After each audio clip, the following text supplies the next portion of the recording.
Hello बच्चों, welcome back. आज है केमिस्ट्री का एक बहुत ही important topic, carbon and its compound. आज के एक ही वीडियो में इस चैप्टर की कंप्लीट थ्योरी अपन कवर करेंगे। एक एक टॉपिक जो आपकी एनसीईआरटी और रेफरेंस बुक्स यानी कि जो भी आपके कोर्स में है उसकी सारी थ्योरी टॉपिक्स आज कवर कर लेंगे अपन। वीडियो बहुत इंटरेस्टिंग, बहुत इजी और बहुत नॉलेजेबल होने वाला है, तो आप इसको ढंग से समझना। देखो, स्टार्ट करते हैं। टॉपिक का नाम कार्बन एंड इट्स कंपाउंड्स। तो सबसे पहले ये चैप्टर चालू करने से पहले अपन कार्बन की कुछ बेसिक डिटेल्स समझते हैं। जैसे कार्बन का जो सिंबल है ना, कार्बन एटम का जो सिंबल है वो क्या होता है भाई? कार्बन एटम का सिंबल होता है सी। एटॉमिक नंबर यानी कि इसके पास कितने इलेक्ट्रॉन्स या कितने प्रोटॉन्स होते हैं वो है 6।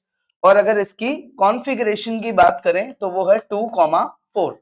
पहले शेल के अंदर 2 इलेक्ट्रॉन है और जो दूसरा शेल है उसके अंदर इसके पास 4 इलेक्ट्रॉन है। इस तरीके से इसकी कॉन्फ़िगरेशन बन जाती है।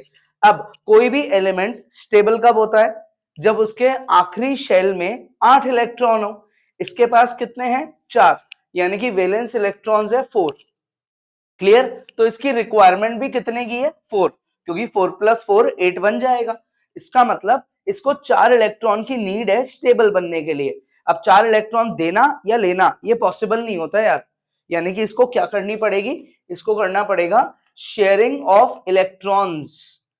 क्लियर? इसका मतलब कार्बन जब भी किसी के साथ जुड़ेगा तो वो इलेक्ट्रॉन शेयर करेगा, यानी कि वो बनाएगा कोवेलेंट कंपाउंड। क्या बनाएगा कार्बन?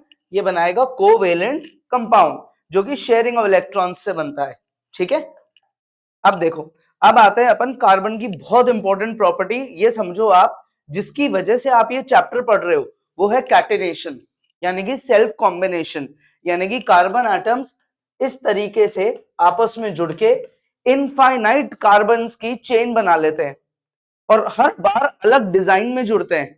दैट इज, रहेंगे सारे कार्बन के एटम, लेकिन हर बार जुड़ने का तरीका, डिजाइन, शेप ये बदल जाएगी। दैट इज, फिजिकल प्रॉपर्टीज बदल जाएगी। तो इस प्रॉपर्टी को बोलते हैं कैटेनेशन यानी कि सेल्फ कॉम्बिनेशन, जिसमें एक्सट्रीम लार्ज स्ट्रक्चर कार्बन बना लेता है। दैट इज, लॉन्ग चेन बना लेता है और उस पूरी चेन में प्योरली एक ही एलिमेंट है, वो है कार्बन। अब क्योंकि वो एक ही एलिमेंट है, इसका मतलब उनकी केमिकल प्रॉपर्टीज क्या है? Similar, same chemical properties, but different. Different क्या है? Physical properties. लेकिन इनकी फिजिकल प्रॉपर्टीज होती है अलग अलग, क्योंकि डिजाइन बदल जाती है। ठीक है, अब कार्बन के अलावा ये प्रॉपर्टी अपने को सल्फर और सिलिकॉन में भी देखने को मिलती है, लेकिन उतने लेवल तक नहीं मिलती जितने लेवल तक कार्बन में मिलती है। अब question, why carbon exhibits a property of catenation? ऐसा क्यों है कि ये कैटेनेशन प्रॉपर्टी कर रहा है? तो इसकी सबसे बड़ा रीजन इसकी वैलेंसी है 4। ठीक है, दैट इज, कार्बन 4 जगह से खाली है। दैट इज, कार्बन को बोला जाता है tetravalent. This is the most important reason जिसकी वजह से कार्बन कैटेनेशन कर पाता है। ठीक है, नेक्स्ट, अब रिजल्ट ऑफ कैटेनेशन क्या है?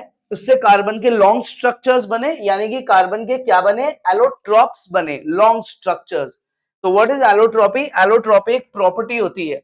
किसकी प्रॉपर्टी? एक एलिमेंट की प्रॉपर्टी, जिससे वो डिफरेंट टाइप ऑफ स्ट्रक्चर्स बना सकता है, अलग अलग डिजाइन के, जिनकी फिजिकल प्रॉपर्टी डिफरेंट होगी लेकिन केमिकल प्रॉपर्टी सेम होगी। तो अपन कार्बन के अपने कोर्स में 3 एलोट्रॉप्स पढ़ेंगे, diamond, graphite and Buckminster fullerene. 3 allotrope. Start करते हैं। सबसे पहले उन एलोट्रॉप्स की बात करते हैं जो इनफाइनाइट कार्बन से बने हैं, यानी कि जिनका सिंबल ये है।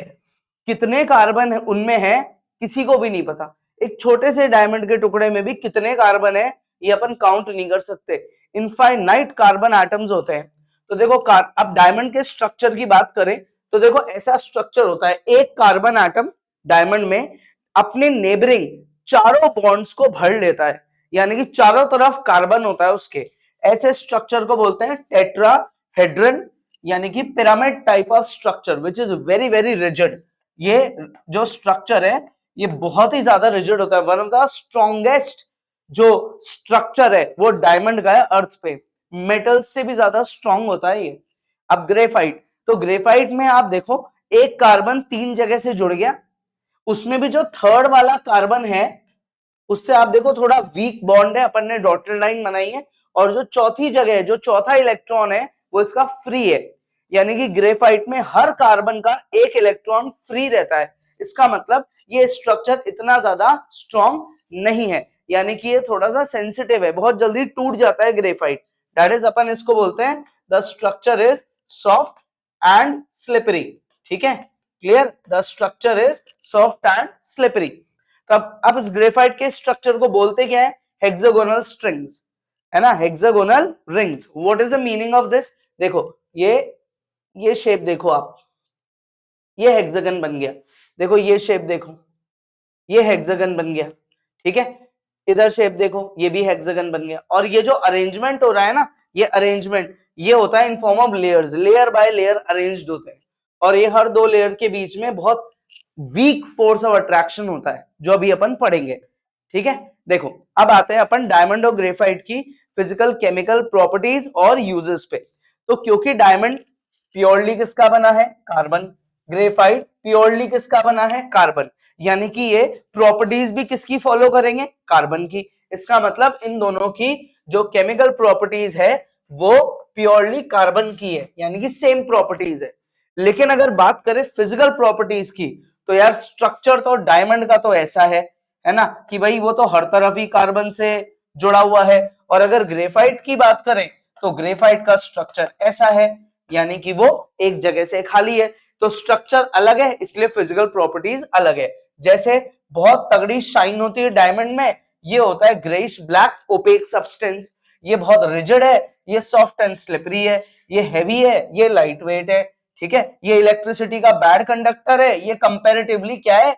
गुड कंडक्टर है, क्योंकि इसके पास फ्री इलेक्ट्रॉन्स है। क्लियर, इसके पास कोई फ्री इलेक्ट्रॉन नहीं है। ये हीट का थोड़ा अच्छा कंडक्टर है, ये हीट का बैड कंडक्टर है। इसका melting boiling point comparatively high है, इसका कंपैरेटिवली थोड़ा सा लो है। यूजेस की बात करें, क्योंकि ये बहुत ज्यादा शाइन करता है और बहुत ज्यादा स्ट्रॉन्ग है, इसलिए इसके यूजेस भी तो उसी तरीके के होंगे। दैट इज इसका यूज है jewellery, glass cutter, marble cutter, metal cutters, इस तरीके के इसके यूजेस हो जाते हैं। ठीक है, क्लियर, आगे पढ़े। देखो अब बात करें किसकी? ग्रेफाइट की। तो ग्रेफाइट की बात में अपन क्या बोलेंगे कि ग्रेफाइट के यूजेस क्या होंगे यार?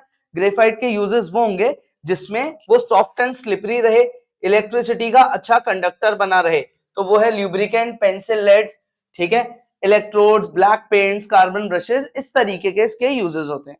आगे देखो, अब आते हैं किस पे? ग्रेफाइट की दो लेयर्स आपस में जुड़ी हुई कैसे रहती है, एक जगह रुकी हुई कैसे है, यानी कि ग्रेफाइट ने खुद के स्ट्रक्चर को होल्ड कैसे करा?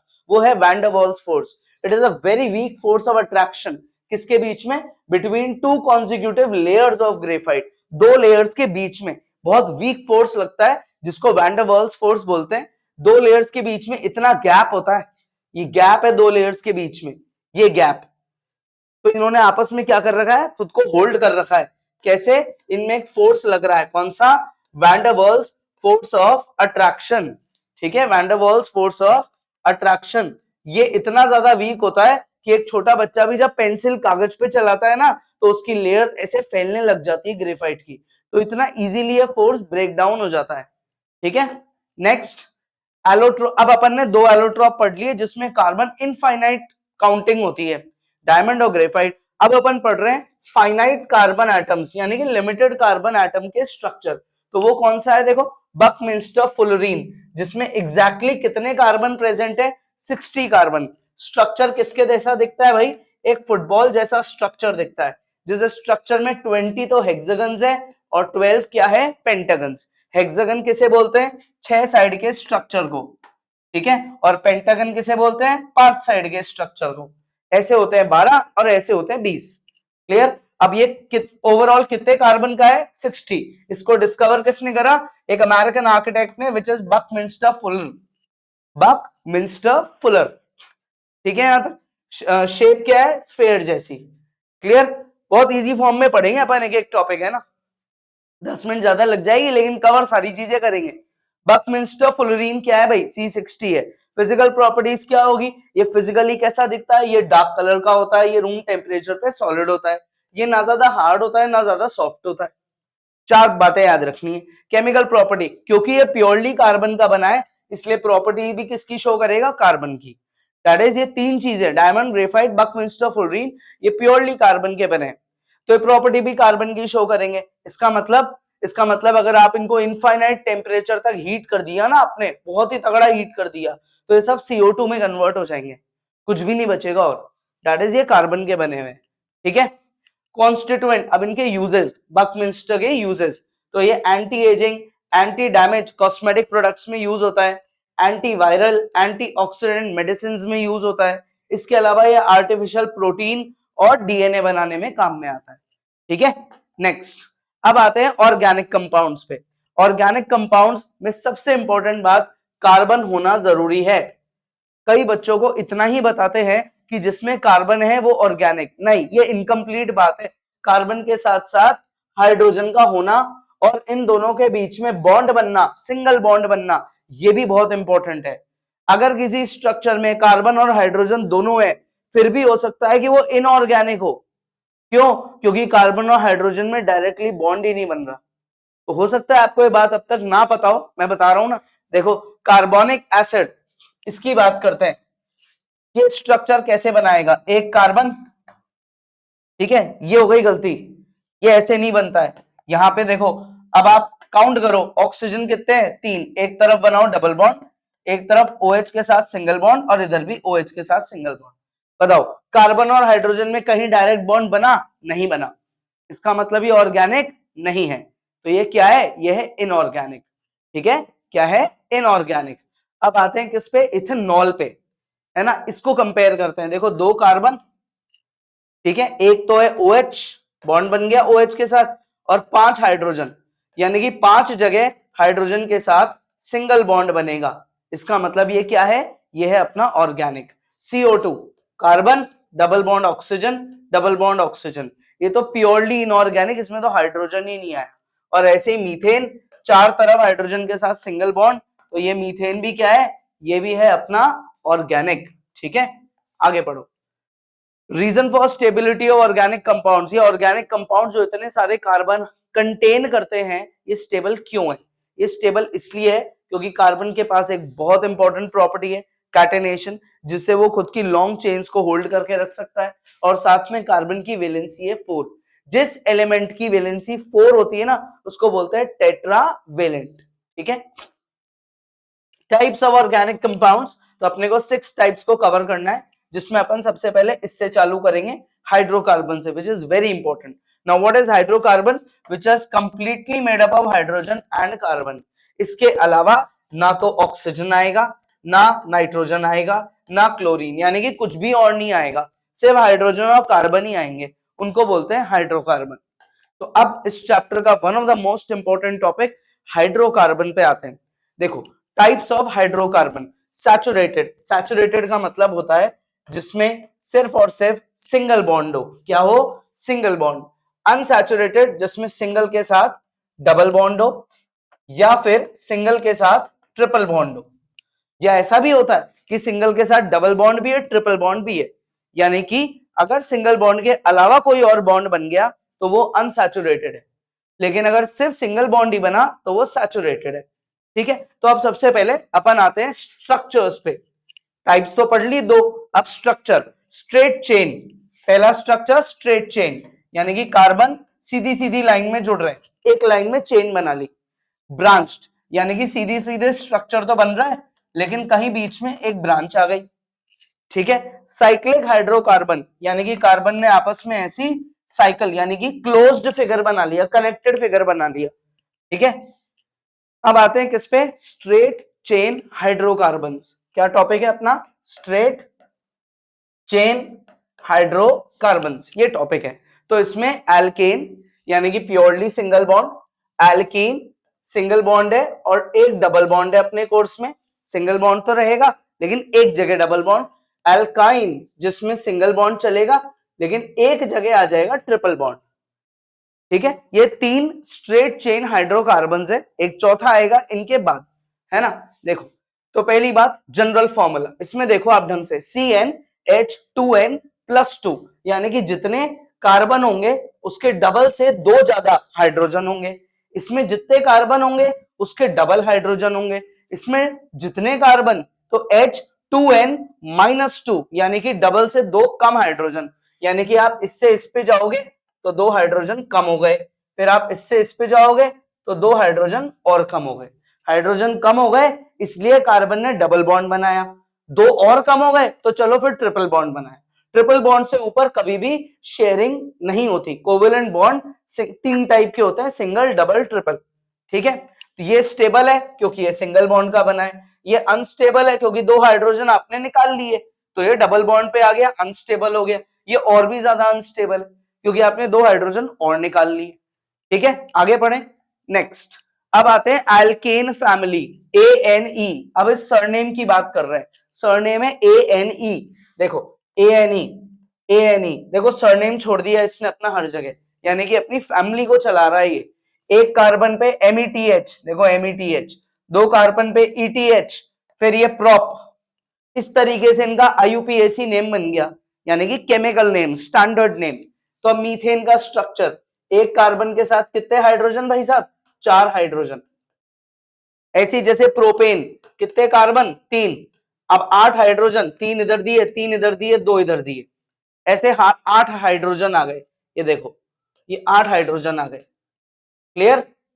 आप ये हमेशा ध्यान रखना, एक कार्बन के कितने बॉन्ड बनने चाहिए, 4, 4 से ज्यादा मत बना देना, ना कम, है ना। कम कब बनते हैं वो मैं बताऊंगा, अभी नहीं है वो, अभी अपने को एग्जैक्टली एक कार्बन के 4 बॉन्ड बनाने हैं, बस इतना ही याद रखना।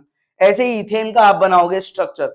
अब अगर और लेवल बढ़ाएं, 4 carbon BUT, surname ANE, pent ANE pentane, hex ANE hexane. तो अब हेक्सेन का स्ट्रक्चर कैसे बनेगा, देखो 6 कार्बन, ये 6 कार्बन आ गए।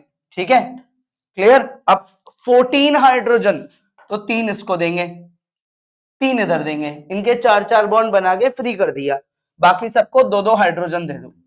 टोटल आप काउंट करोगे तो 14 हाइड्रोजन आपको मिलेंगे।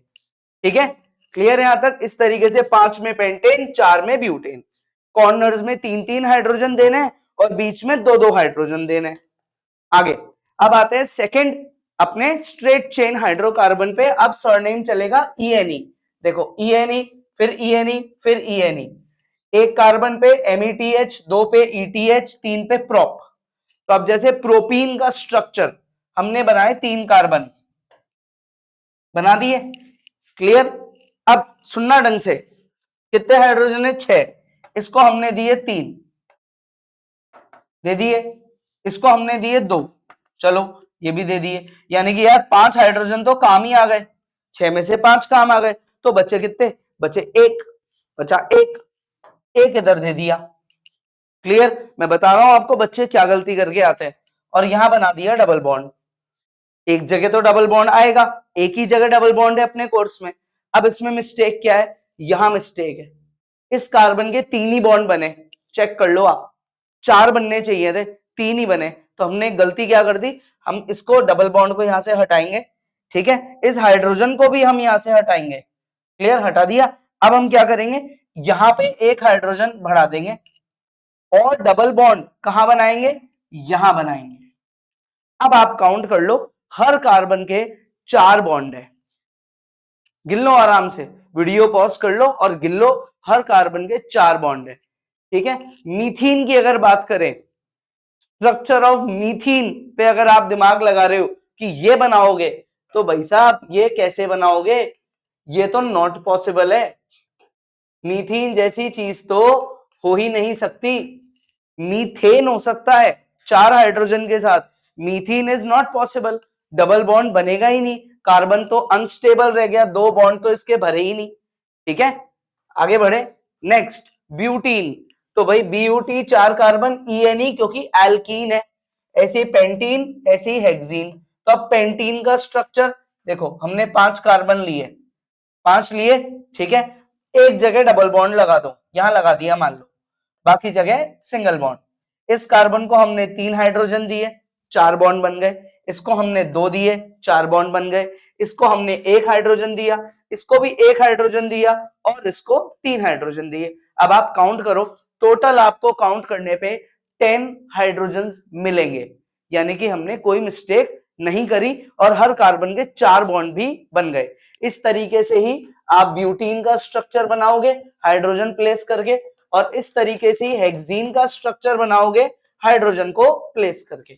एक जगह डबल बॉन्ड लगा दिया भाई, एक ही जगह डबल बॉन्ड है अपने कोर्स में।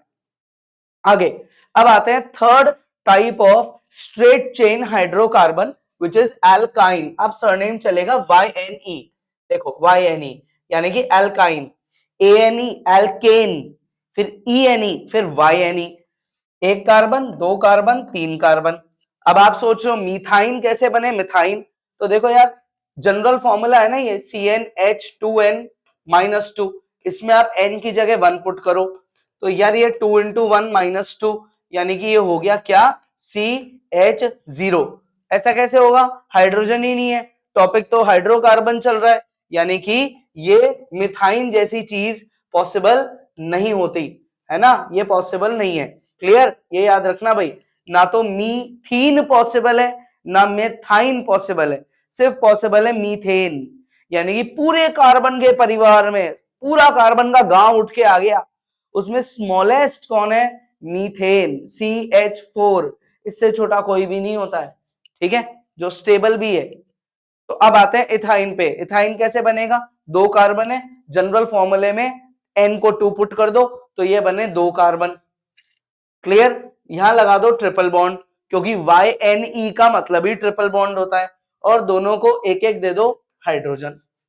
ऐसे ही प्रोपाइन कैसे बनेगा, देखो 3 कार्बन, एक जगह लगा दो ट्रिपल बॉन्ड, इधर दे दो 3 हाइड्रोजन, इसको देने की नीड ही नहीं है बीच वाले को, ये ऑलरेडी 4 बॉन्ड पे भर चुका, यहां दे दो 1 हाइड्रोजन, 4 हाइड्रोजन काम आ गए। अब आते हैं किस पे, जैसे ब्यूटाइन कैसे बनेगा, ये देखो ये 4 कार्बन लिए, यहां पे दे दिया मान लो ट्रिपल बॉन्ड, इसको दिए 3 हाइड्रोजन क्योंकि इसके 4 बॉन्ड बनाने, इसको भी दिए 3 हाइड्रोजन, इसके भी 4 बॉन्ड बनाने, है ना।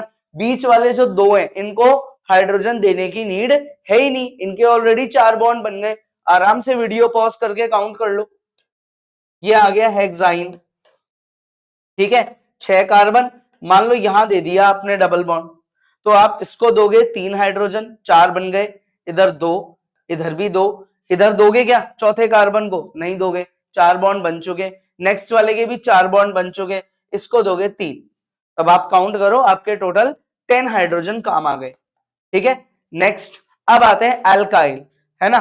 4 तरीके के स्ट्रेट चेन हाइड्रोकार्बन होते हैं, एल्केन, एल्कीन, एल्काइन, YNE वाला अभी जो पढ़ा, और अब लास्ट चौथा एल्काइल, YL।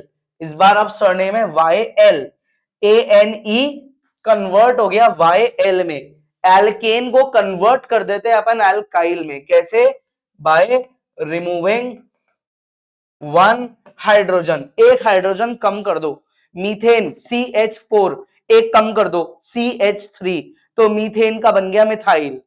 इथेन C2H6 उसमें एक कम कर दो C2H5, तो इथेन का बन गया इथाइल।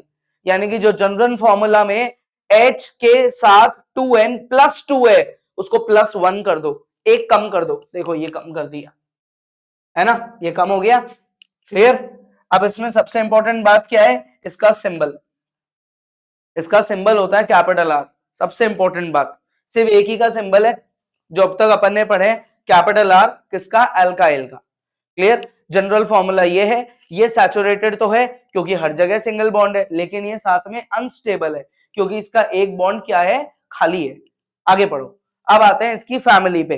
तो एल्काइल में स्मॉलेस्ट होता है मिथाइल, एक कार्बन को आपने 3 हाइड्रोजन दिए, चौथा बॉन्ड खाली छोड़ दिया, है ना। ऐसे ही प्रोपाइल, 3 कार्बन है, इधर आपने 3 हाइड्रोजन दिए, इधर आपने 2 दिए, इधर आपने 2 दिए, और एक को आपने यहाँ पे खाली छोड़ दिया, यहाँ पे फ्री है, बाकी हर जगह हाइड्रोजन है, वो वाला फ्री है, ठीक है। एक हाइड्रोजन कम कर दिया ना अगर आपने, तो एल्केन का एल्काइल बन जाएगा।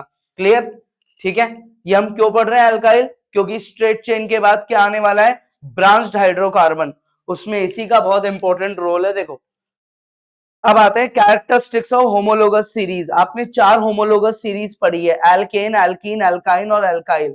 इनमें क्या सिमिलैरिटी है, मतलब एल्केल के परिवार में क्या चीज हमको समझनी चाहिए। पहली बात, एल्केन का जो परिवार है या एल्कीन का जो है, दैट इज जो इनकी होमोलोगस सीरीज है, उन सबका जनरल फॉर्मूला सेम रहता है, एक ही फॉर्मूले पे चलते हैं। उन सब में एक कार्बन 2 हाइड्रोजन का गैप चलता है ना। जैसे अगर हम बात करें मीथेन और फिर हम बात करें इथेन, अब आप कंपेयर कर लो, एक कार्बन बढ़ा और 2 बढ़े हाइड्रोजन।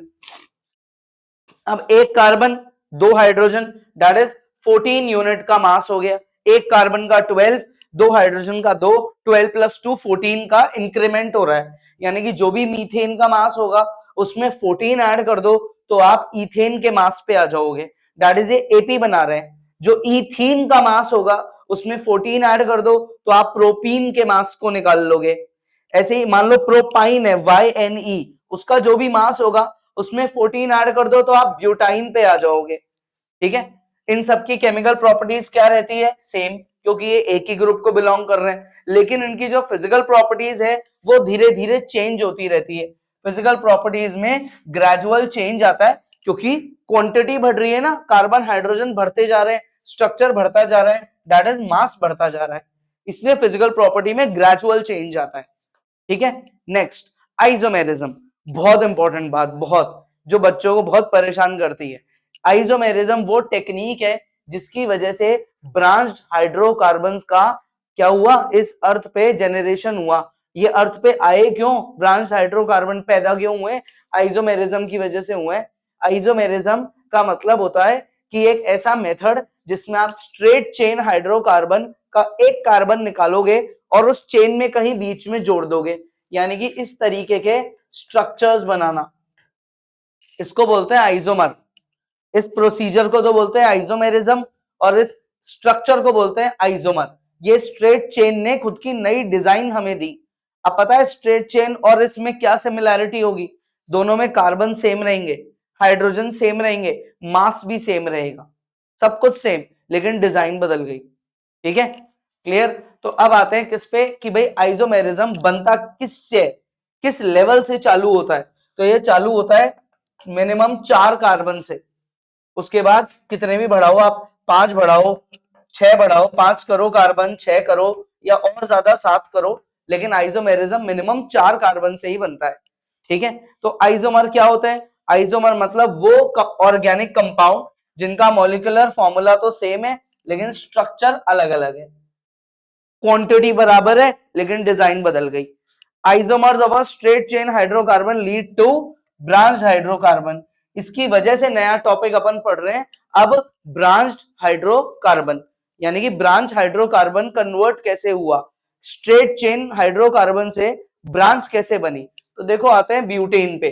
तो ब्यूटेन का जो स्ट्रक्चर होता है उसमें कितने कार्बन होते हैं, देखो 4 कार्बन होते हैं, है ना। हाइड्रोजन आप इधर दोगे 3, इधर दोगे 2, फिर इधर 2, फिर इधर 3, दैट इज ब्यूटेन होता है C4 और H के पास कितना 10।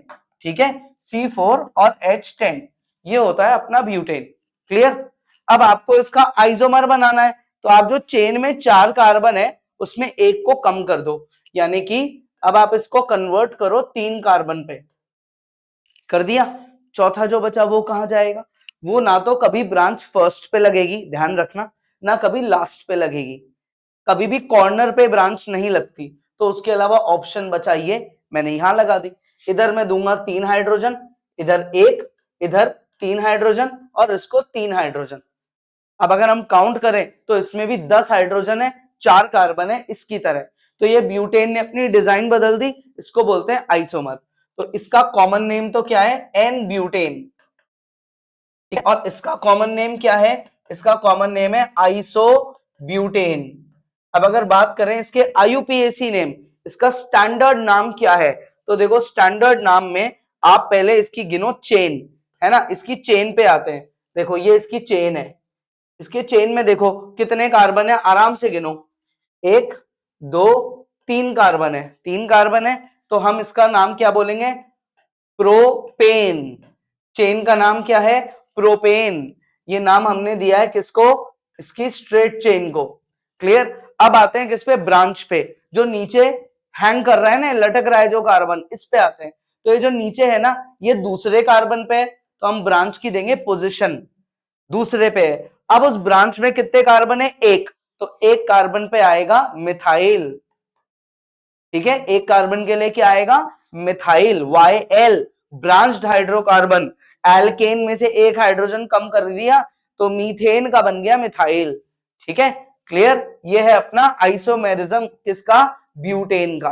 अब पेंटेन पे आए तो भाई पेंटेन में देखो 5 कार्बन होते हैं, 5 होते हैं, 3 आपने इधर दिए, 2 इधर दिए, 2 इधर दिए, 2 इधर दिए, 3 इधर दिए। क्लियर, यानी कि इसका फॉर्मूला क्या बनेगा, C5H12, 12 हाइड्रोजन। इसका नाम क्या हुआ, इसका नाम हुआ n pentane, normal structure of pentane. अब इसका आइसोमर बनाएंगे अपन, तो देखो 5 थे ना, एक को कम कर लो, है ना, तो चेन में कितने रह गए बच्चों, चेन में रह गए 4, 4 रह गए, पांचवा कहां गया, पांचवा बनेगा ब्रांच। मान लो आपने ब्रांच इधर दे दी, है ना। अब कोई बच्चा बोले नहीं सर हम तो ब्रांच इधर नहीं इसके बगल वाले पे देंगे, यानी कि आपने ब्रांच जो है वो इधर दे दी, ब्रांच आगे खिसका दी। पता है आपको इसके डबल मार्क्स नहीं मिलने वाले, ये दोनों स्ट्रक्चर सेम है, ये दोनों सेम है, सेम। रीजन, आप जब ब्रांच की पोजीशन बताओगे तो हम क्लोजेस्ट जगह से नंबरिंग करते हैं, जहां से ब्रांच जल्दी मिले तो हम इधर से नंबरिंग करेंगे, तो ब्रांच दूसरे कार्बन पे आई। अब हम इधर से नंबरिंग करेंगे तो भी तो ब्रांच दूसरे कार्बन पे ही आई। इसलिए according to nomenclature, according to the rules of nomenclature, इन दोनों का नाम सेम है। ठीक है, ब्रांच को आगे खिसकाने से कोई फर्क नहीं पड़ा, इसका मतलब ये दो अलग अलग स्ट्रक्चर माने ही नहीं जाएंगे। ये क्या है, ये सेम स्ट्रक्चर है, तो इसको हटा देते हैं अपन। अब अपन इसकी नेमिंग पे आते हैं, पहले तो हाइड्रोजन प्लेस करते हैं। देखो 3 हाइड्रोजन इधर देंगे, एक इधर देंगे, 2 इधर देंगे और 3 इधर। टोटल हाइड्रोजन कितने यूज आएंगे, 12 यूज आएंगे। कैसे, इधर भी तो दोगे 3, इसको भी तो भरोगे, 12 हाइड्रोजन आ गए। अब पहले आते हैं किस पे, चेन पे। ये देखो चेन में कितने कार्बन है, आराम से गिनो, चेन में है 4 कार्बन, तो इसका नाम क्या देंगे, BUT, सिंगल बॉन्ड है ANE, ब्यूटेन देंगे। ब्रांच किस पे है, सेकंड कार्बन पे, तो यहां लगाएंगे 2। ब्रांच में कितने कार्बन है, एक, तो ब्रांच का नाम मिथाइल। और ब्रांच के नाम में कभी कंफ्यूज मत होना, क्लास 10th के सिलेबस में एक ही तरीके की ब्रांच है, मिथाइल।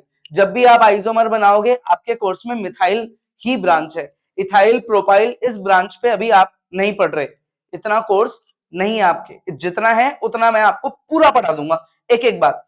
अब ये 4 कार्बन पे है ना, एक और कम कर दो, है ना, यानी कि एक और इसके किस पे आते हैं, आइसोमर पे आते हैं। तो कितने रह गए स्ट्रेट चेन में यार, अब तो 3 ही रह गए, थे कितने 5, हमने कितने यूज करे 3, बचे कितने 2, तो एक कार्बन इधर, एक कार्बन इधर। ठीक है, 3 हाइड्रोजन हम इसको देंगे, 3 हाइड्रोजन हमने इसको दे दिए, 3 इधर दिए और 3 इधर दिए, यानी कि ओवरऑल हमने हाइड्रोजन कितने दे दिए, 12 हाइड्रोजन दे दिए। अब आते हैं इसके नाम पे, तो ये देखो ये जो चेन है इसमें आप गिनो, इसमें आप 3 हाइड्रोजन है, तो चेन का नाम क्या हुआ, प्रोप, ANE, प्रोपेन। ठीक है, अच्छा ब्रांच किधर है, ब्रांच है यार सेकंड वाले कार्बन पे, कितनी है, 2 है, तो हम लिखेंगे 2,2, यहां लिखेंगे डाई, डाई यानी कि 2 ब्रांच। ब्रांच का नाम एक ही है ना आपके कोर्स में, मिथाइल।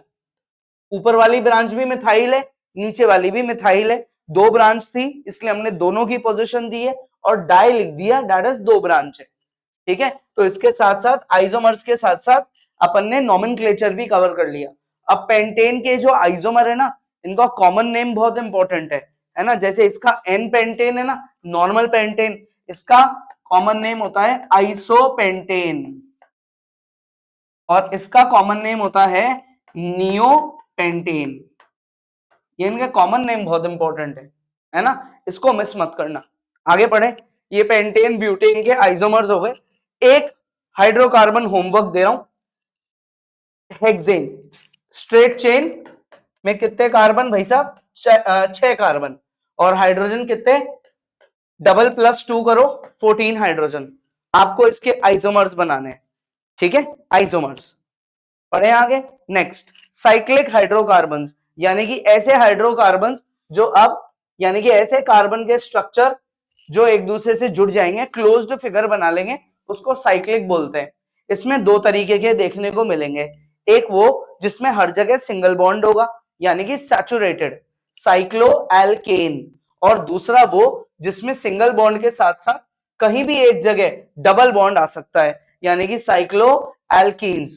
कुछ लोग इतना बढ़ाते हैं, यही बताते हैं कि यार 6 कार्बन वाला ब्यूटीन कर लो जिसमें सिंगल डबल ऑल्टरनेट चलता है, 4 कार्बन वाला कर लो। चलो ये चीजें नहीं बताता कोई, लेकिन एक्चुअल में ऐसा भी है, साइक्लोएल्कीन ये भी होता है। इस पे एमसीक्यू आ गया, कभी इस पे कोई क्वेश्चन आ गया तो आप तो लटक गए, फिर आपको कौन पढ़ाएगा, इसलिए हम आपको डिटेल में सारी बातें पढ़ा रहे हैं। तो साइक्लोएल्कीन जो है वो ऐसा दिखेगा, यानी कि कहीं एक जगह मिनिमम डबल बॉन्ड आएगा। तो अब आते हैं साइक्लोएल्काइंस पे, फिर इसका क्या करें, ये बेचारा कहां गया, एल्केन आ गया, एल्कीन आ गया, तो एल्काइन कहां गया। तो यार अगर आपने मान लो ऐसे कर दिया, ठीक है, क्लियर, तो ये चीज क्या है कि पॉसिबल नहीं है, साइकिल में ट्रिपल बॉन्ड पॉसिबल नहीं होता, ठीक है ना, इसलिए हम इस तरीके का स्ट्रक्चर नहीं पढ़ते। साइक्लोएल्काइंस आपके बिल्कुल भी कोर्स में नहीं है, तो आपको इस पे दिमाग नहीं लगाना है। दो चीजें हैं तो अपन दोनों के बारे में पढ़ेंगे। नेक्स्ट अब आते हैं किस पे, साइक्लोएल्केन। तो पहली बात साइकिल बनेगी, एल्केन ये अपना सरनेम भी देगा, है ना, ये इसका जनरल फॉर्मूला है। एल्केन का क्या था, एल्केन का था H के साथ 2n+2 डबल +2, साइकिल बन रही है तो 2 हाइड्रोजन कम हो गए, सिर्फ 2n डबल ही रह गए, है ना। अच्छा अब साइकिल क्या एक कार्बन की बन सकती है अकेले की, साइकिल क्या दो की बन सकती है, नहीं। क्लोज्ड फिगर बनाने के लिए ट्राइंगल होना तो मिनिमम चाहिए, ट्राइंगल सबसे छोटा 3 साइड का फिगर होता है, यानी कि 3 कार्बन से कम में साइकिल नहीं बन सकती, ये चीज याद रखनी है ना, 3 कार्बन से नहीं बनेगी कम में। तो अब साइक्लोप्रोपेन पे आते हैं, तो हमने 3 कार्बन लिए, उनको आपस में कनेक्ट करा, कितने हाइड्रोजन है 6, यहां हमने 2 हाइड्रोजन दिए, इधर भी हमने 2 हाइड्रोजन दिए और इधर भी 2 हाइड्रोजन दिए, हर कार्बन के कितने बॉन्ड बन जाएंगे 4, है ना, और ये आपस में कनेक्ट भी हो जाएंगे। ऐसे ही साइक्लोब्यूटेन, तो भाई 4 कार्बन थे, स्क्वायर बना दो 4 का और सबको 2-2 हाइड्रोजन लगा दो, सबके 4 बॉन्ड बन गए, ठीक है। ऐसे ही साइक्लोपेंटेन, तो ये आप पेंटेन वाली शेप बनाओगे और हर कार्बन के साथ क्या करोगे, 2 हाइड्रोजन अप्लाई कर दोगे, ये 2 हाइड्रोजन अप्लाई कर देंगे, ठीक है। ऐसे ही यहाँ हेक्सेन वाली शेप बनाएंगे क्योंकि ये साइक्लोहेक्सेन पे आ गए अपन, ठीक है। यहाँ लास्ट इतना है आपके कोर्स में, इतना बहुत है, आप ये इतना भी सब लोग बच्चों को नहीं पढ़ाया जाता, लेकिन अपन पूरी नॉलेज से पढ़ रहे हैं। देखो यहाँ पे देखो आप, हर कार्बन के साथ हमने 2-2 हाइड्रोजन लगा दिए, क्लियर, एक स्ट्रक्चर मैंने पूरा बना दिया, इस तरीके से आप बाकी के बनाओगे। अब आते हैं किस पे, साइक्लोएल्कीन, यानी कि साइकिल भी बन रही है, सिंगल बॉन्ड भी है, लेकिन कहीं एक जगह या एक से ज्यादा डबल बॉन्ड आ गया। अब स्ट्रेट चेन में एक से ज्यादा डबल बॉन्ड कोर्स में नहीं था, लेकिन साइक्लिक स्ट्रक्चर्स में है ना। अभी अपन एक डबल बॉन्ड पे आएंगे, फिर एक से ज्यादा पे आएंगे। तो आते हैं साइक्लोप्रोपीन, ये साइक्लोएल्कीन का जनरल फॉर्मूला है, ये साइकिल बन रही है, और ENE इसने अपना सरनेम दिया। प्रोपीन क्यों आया ये मैं आपको लॉजिक बता चुका हूं, 3 कार्बन, ब्यूटीन क्यों आया 4 कार्बन, है ना। ऐसा ही साइक्लोएल्केन में था, वही पुरानी बात जो स्ट्रेट चेन में पड़ी थी। तो देखो 3 कार्बन है, क्लियर, हमने क्या करा, यहां इनको ऐसे जोड़ दिया, एक जगह डबल बॉन्ड लगा दिया। अब हाइड्रोजन को प्लेस करते हैं, इसको देंगे हम 2 हाइड्रोजन, 4 बॉन्ड बनाने, इसको हमने 1 दिया, इसको हमने 1 दिया, टोटल हाइड्रोजन काम आ गए 4। ये है C3H4 का स्ट्रक्चर। अगर ये आ जाए तो ये बहुत इंपॉर्टेंट है भाई साहब, ये याद रखना आप, क्योंकि ये बहुत बच्चों को नहीं पढ़ाया जाता। ऐसे ही साइक्लोब्यूटीन, ये 4 कार्बन आ गए, ये एक जगह डबल बॉन्ड लगा दिया। अब आते हैं हाइड्रोजन पे, 2 इसको देंगे, 2 इसको देंगे, ठीक है, एक इधर देंगे, एक इधर देंगे, 6 हाइड्रोजन आ गए।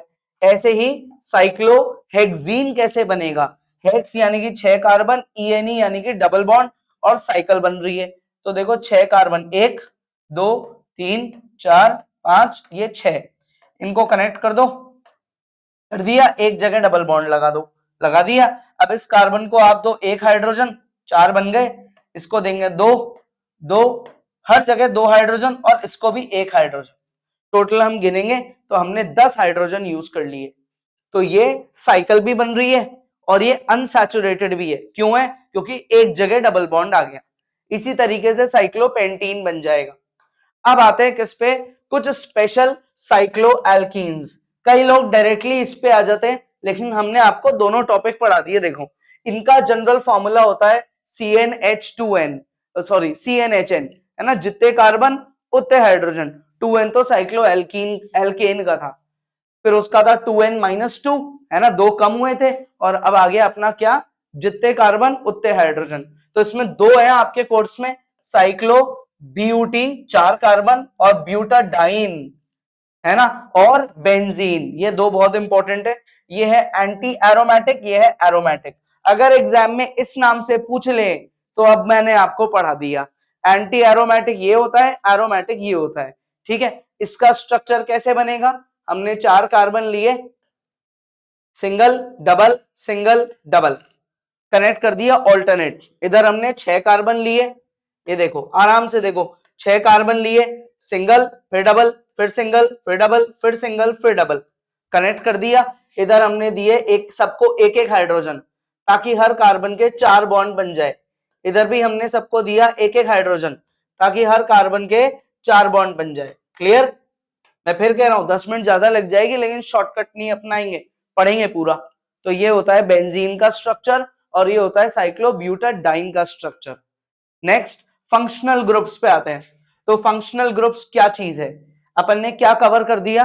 अपन ने कवर कर दिया हाइड्रोकार्बन। कितने टाइप के? 3 टाइप के, स्ट्रेट चेन, ब्रांच्ड और साइक्लिक। उनकी भी सारी टाइप्स अपन ने पढ़ दी। तो हाइड्रोकार्बन का टॉपिक खत्म, बहुत इंपॉर्टेंट बहुत लेंथी टॉपिक था, वो खत्म। अब आते हैं फंक्शनल ग्रुप पे। फंक्शनल ग्रुप का मतलब हाइड्रोकार्बन में एक हाइड्रोजन की जगह कोई नई चीज आएगी, कोई नया, कुछ डिफरेंट। तो जो डिफरेंट आता है ना, उसको बोलते हैं हेट्रो एटम। क्या बोलते हैं बेटा? Hetero atom. ये जो डिफरेंट आता है इसको क्या बोलते हैं? Hetero atom. ठीक है, an atom or a group of atoms which make a carbon compound reactive and decide its properties, उसको बोलते हैं फंक्शनल ग्रुप।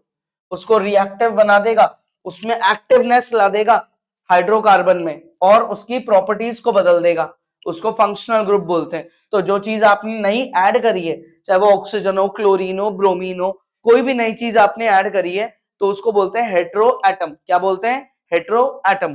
हाइड्रोजन और कार्बन के अलावा, अदर देन हाइड्रोजन कार्बन। ठीक है, तो आपको कितने टाइप के पढ़ने हैं भाई साहब? आपको पढ़ने हैं ये 7 टाइप्स के। लेकिन अच्छी बात क्या है? अच्छी बात ये थी कि 2 तो पढ़ ली। ये साइक्लोएल्कीन्स स्ट्रेट चेन में डबल बॉन्ड आ जाना, साइक्लोएल्काइंस स्ट्रेट चेन में ट्रिपल बॉन्ड आ जाना, 2 तो पढ़ ली, है ना। इनको तो करो फ्री, ये तो हो गया। तो बची 5 आपको और फंक्शनल ग्रुप पढ़ने, तो एक एक करके सारे पढ़ेंगे बिल्कुल कंप्लीट डिटेल में, कोई टॉपिक मिस नहीं करेंगे। हेलो एल्केन पे आते हैं, यानी कि हेलो ग्रुप मतलब पूरा नाम हेलोजेनो ग्रुप। ठीक है, ये कैसे बनेगा? जब आप क्या करो, रिमूव कर दो 1 हाइड्रोजन, ठीक है, और फिर क्या करो, ऐड कर दो उसकी जगह क्या? हेलोजन एटम, दैट इज एक नॉन मेटल, जो क्या हो सकता है? फ्लोरीन, क्लोरीन, ब्रोमीन और आयोडीन। यानी कि ऐसे नॉन मेटल जिनकी वैलेंसी 1 है, यानी कि जिनके लास्ट शेल में 7 इलेक्ट्रॉन्स है। ठीक है, उनमें से कोई आपने ऐड कर दिया, तो आपने क्या बना लिया? हेलो एल्केन बना लिया, halo alkane, kind of this. ठीक है, तो हेलो एल्केन ऐसे याद रखना भाई। इसका सिंबल क्या होता है? जो आप नई चीज ऐड कर रहे हो उसका सिंबल है एक्स। ठीक है, और वो एक्स क्या है? वो एक नॉन मेटल है, ग्रुप 17, यानी कि ऐसा नॉन मेटल जिसकी वैलेंसी 1 है, तभी तो वो हाइड्रोजन की जगह ले रहा है, तभी तो वो हाइड्रोजन को हटा के खुद सिंगल बॉन्ड बना रहा है। तो ये 4 है आपके कोर्स में। ठीक है, जनरल फॉर्मूला ये इसका याद रखना है आपको। इसमें ये चीज, ये जो आगे वाली चीज है इसको बोलते हैं एल्काइल और एक्स को बोलते हैं हेट्रोएटम। ठीक है, आगे बढ़े। नेक्स्ट हेलो एल्केन की होमोलोगस सीरीज पे आते हैं। तो अब देखो, मान लो मीथेन था हमारे पास, एक कार्बन के साथ 4 हाइड्रोजन थे, अब आपने एक हाइड्रोजन हटा दिया और उसकी जगह आपने कुछ और लगा दिया, वो कुछ और क्या है भाई, वो है आपका फ्लोरीन। तो ये स्ट्रक्चर ऐसा दिखेगा कि यार 3 तो हाइड्रोजन रह गए, एक हमने हटा दिया और उसकी जगह फ्लोरीन आ गया। तो जो फ्लोरीन है किसका काम कर रहा है, ये हेटेरो एटम है, ये फंक्शनल ग्रुप बन गया, इसने इस हाइड्रोकार्बन को एक्टिव बना दिया और इसकी जो प्रॉपर्टीज है ना उसको डोमिनेट करने लग गया, बदल दिए प्रॉपर्टीज को। ऐसे ही इथेन था, इथेन क्या होता है, C2H6, उसमें एक हाइड्रोजन निकाला और उसकी जगह क्लोरीन डाल दिया। तो फ्लोरीन डालेंगे तो नाम में फ्लोरो आएगा, क्लोरीन डालेंगे तो क्लोरो आएगा, ब्रोमीन डालेंगे तो ब्रोमो आएगा, आयोडीन डालेंगे तो आयोडो आएगा। और ये आगे की बात, METH एक कार्बन, ETH दो carbon, prop 3 carbon, BUT 4 carbon, ऐसे बनता है। तो अब जैसे आयोडो ब्यूटेन कैसे बनेगा, ये हमने 4 कार्बन लिए, इन सबको हमने हाइड्रोजन दिए, लास्ट वाले में हम एक हाइड्रोजन की जगह क्या दे देंगे, आयोडीन दे देंगे, बस ऐसे बनता है। आगे अब आते हैं सेकेंड टाइप के फंक्शनल ग्रुप पे, अल्कोहल ग्रुप पे। अल्कोहल ग्रुप आपको जब भी क्या दिख जाए, OH, क्या दिख जाए, OH, OH यानी कि हाइड्रोक्साइड, OH यानी कि हाइड्रोक्साइड, इसको बोलते हैं अल्कोहल ग्रुप। पूरा नाम अल्कोहलिक या हाइड्रोक्सिल ग्रुप है ना। कभी क्वेश्चन आ जाए हाइड्रोक्सिल ग्रुप का एग्जाम्पल दो या आइडेंटिफाई करो, MCQ में आ गया कि इनमें हाइड्रोक्सिल ग्रुप को कौन बिलोंग करता है, याद रखना हाइड्रोक्सिल किसे बोलते हैं, OH को बोलते हैं। तो इसमें हमें क्या करना है भाई, हमें रिमूव करना है 1 हाइड्रोजन, ठीक है, और उसके बाद हमें ऐड करना है क्या, OH। तो हम अल्कोहल पे पहुंच जाएंगे, ठीक है। अब अल्कोहल में जो ऑक्सीजन है ना, OH में O जो है वो होता है हेटेरो एटम, MCQ आ जाए, याद रखना ये इसका जनरल फॉर्मूला है। इसमें आगे वाली बात, आगे वाली चीज है R अल्काइल ग्रुप और OH है आपका हाइड्रोक्साइड, इसका सफिक्स है OL। What is the meaning of this, आप जब नाम लिखोगे तो मीथेन का E हटेगा और बन जाएगा मिथेनॉल, इथेन का E हटेगा बन जाएगा इथेनॉल, तो इसलिए OL आ गया। स्मॉलेस्ट मेंबर मिथेनॉल, दूसरा नाम मिथाइल अल्कोहल, ये इसका फॉर्मूला। तो अब आते हैं इसकी होमोलोगस सीरीज पे, ये इसकी होमोलोगस सीरीज होती है। देखो मीथेन में एक हाइड्रोजन हटाया, OH लगाया, इथेन में एक हाइड्रोजन हटाया, OH लगाया। तो आप क्योंकि आप हाइड्रोजन को हटा रहे हो तो नाम में से E हटा दो लास्ट का और लगा दो OL, सब में देखो OL आ गया।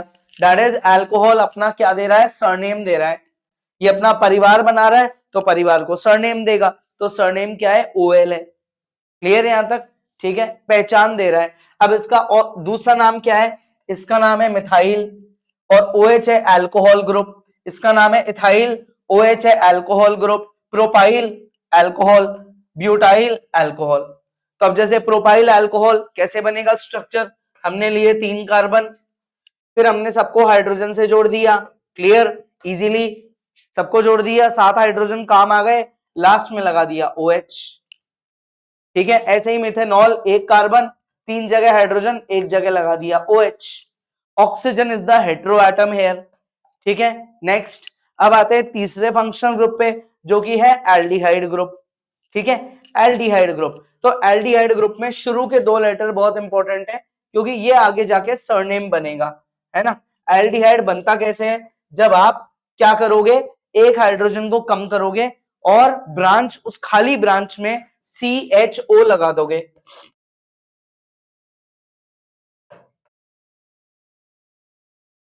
ये होता है एल्डिहाइड, ऐसा करना पड़ेगा। लेकिन बताऊं मैं आपको, अब एक बात बताओ, यूनिक चीज देखो जो अल्कोहल में नहीं थी, है ना, हेलोजन ग्रुप में नहीं थी, क्या है इसमें यूनिक, इसके फंक्शनल ग्रुप में खुद में एक कार्बन पहले से ही है और स्मॉलेस्ट स्ट्रक्चर एक कार्बन से चलता है। तो अगर एक कार्बन इसी में है तो क्यों ना हम इसकी खाली ब्रांच में क्या ऐड कर दें, हाइड्रोजन। तो हमें स्मॉलेस्ट एल्डिहाइड तो वैसे ही मिल गया क्योंकि एक कार्बन तो इसी के पास था, तो इसके लिए जो स्मॉलेस्ट मेंबर है वो होता है मिथेनॉल, ये जिसमें आपने हाइड्रोजन ऐड कर दिया, क्लियर, ठीक है। जनरल फॉर्मूले आपको याद रखने हैं, वेरी इंपॉर्टेंट, 2 जनरल फॉर्मूले हैं, दोनों का मतलब सेम है, कार्बन और हाइड्रोजन को आपने उनमें ऐड कर दिया तो इसलिए डिजिट चेंज हो गए, ठीक है।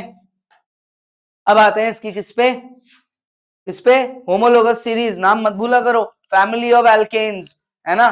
देखो शुरू के दो लेटर एल, ये एल आ गया, देखो सरनेम दे दिया इसने, ये एक कार्बन, दो कार्बन, तीन कार्बन, चार कार्बन, कैसे बनेगा मिथेनॉल का स्ट्रक्चर।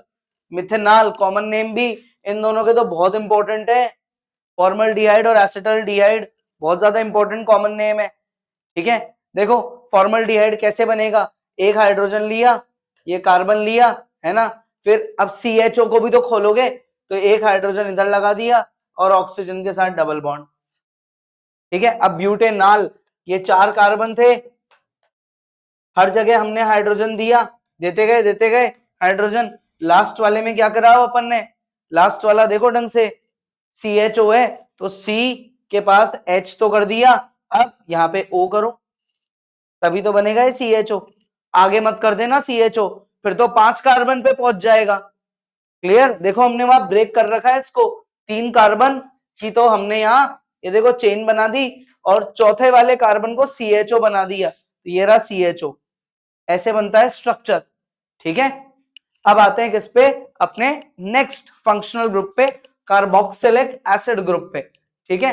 तो कार्बोक्सिलिक एसिड जो है उसमें आपको क्या करना पड़ता है, एक हाइड्रोजन को हटाना है और उसकी जगह क्या करना है, COOH ऐड करना है, रिमूव करना है 1 हाइड्रोजन और ऐड करना है COOH, ठीक है, ये ग्रुप ऐड करना है। इसमें भी बताओ एल्डिहाइड की तरह इसमें भी एक कार्बन खुद में ही है ना, तो स्मॉलेस्ट अगर चाहिए तो क्या करोगे, इसकी ब्रांच में हाइड्रोजन जोड़ दोगे, ये रहा मीथेनोइक एसिड, ये स्मॉलेस्ट है, इसकी ब्रांच में हाइड्रोजन जोड़ दिया, बात खत्म कर दी। इसका सरनेम क्या चलेगा, ओइक एसिड, ये सबसे यूनिक है क्योंकि एसिड नाम इसी में आएगा, बाकी पूरे चैप्टर में ही नहीं आएगा, ठीक है। अच्छा, carboxylic acids are also known as organic acids, why organic, क्योंकि इनमें कार्बन और हाइड्रोजन है और उनके बीच में सिंगल बॉन्ड बन रहा है, इसलिए ऑर्गेनिक एसिड भी बोलते हैं। तो अब इसकी होमोलोगस सीरीज पे आते हैं, तो मिथेनोइक एसिड कैसे बनेगा, हाइड्रोजन के साथ सिंगल बॉन्ड आ गया कार्बन का, अब अगर आपने ढंग से सुनना ये कर दिया फिर तो आपने गजब ही कर दिया, COOH ऐसे बना दिया आपने, क्या मिस्टेक कर दी आपने, इस कार्बन के 6 बॉन्ड बना दिए, तो ऐसा कैसे कर रहे हो, सोच के करो भाई, कैसे करेंगे बताओ, इधर एक जगह कर दो चलो डबल बॉन्ड, क्लियर। अब क्या करें, अब एक जगह यहाँ पे आएगा OH, है ना, कार्बन ने इस हाइड्रोजन के साथ तो किया सिंगल बॉन्ड, इस ऑक्सीजन के साथ किया डबल बॉन्ड और फिर इधर OH के साथ किया सिंगल बॉन्ड, ऐसे हो रहा है ये। ऐसे ही ethanoic acid which is very important, इन दोनों का ही कॉमन नेम बहुत इंपॉर्टेंट है, एसिटिक एसिड और विनेगर। विनेगर कब बोलते हैं, जब इसको नेचुरली निकाला जाता है, अगर ये अर्थ पे नेचुरली पाया गया है तो उसको विनेगर भी बोलेंगे।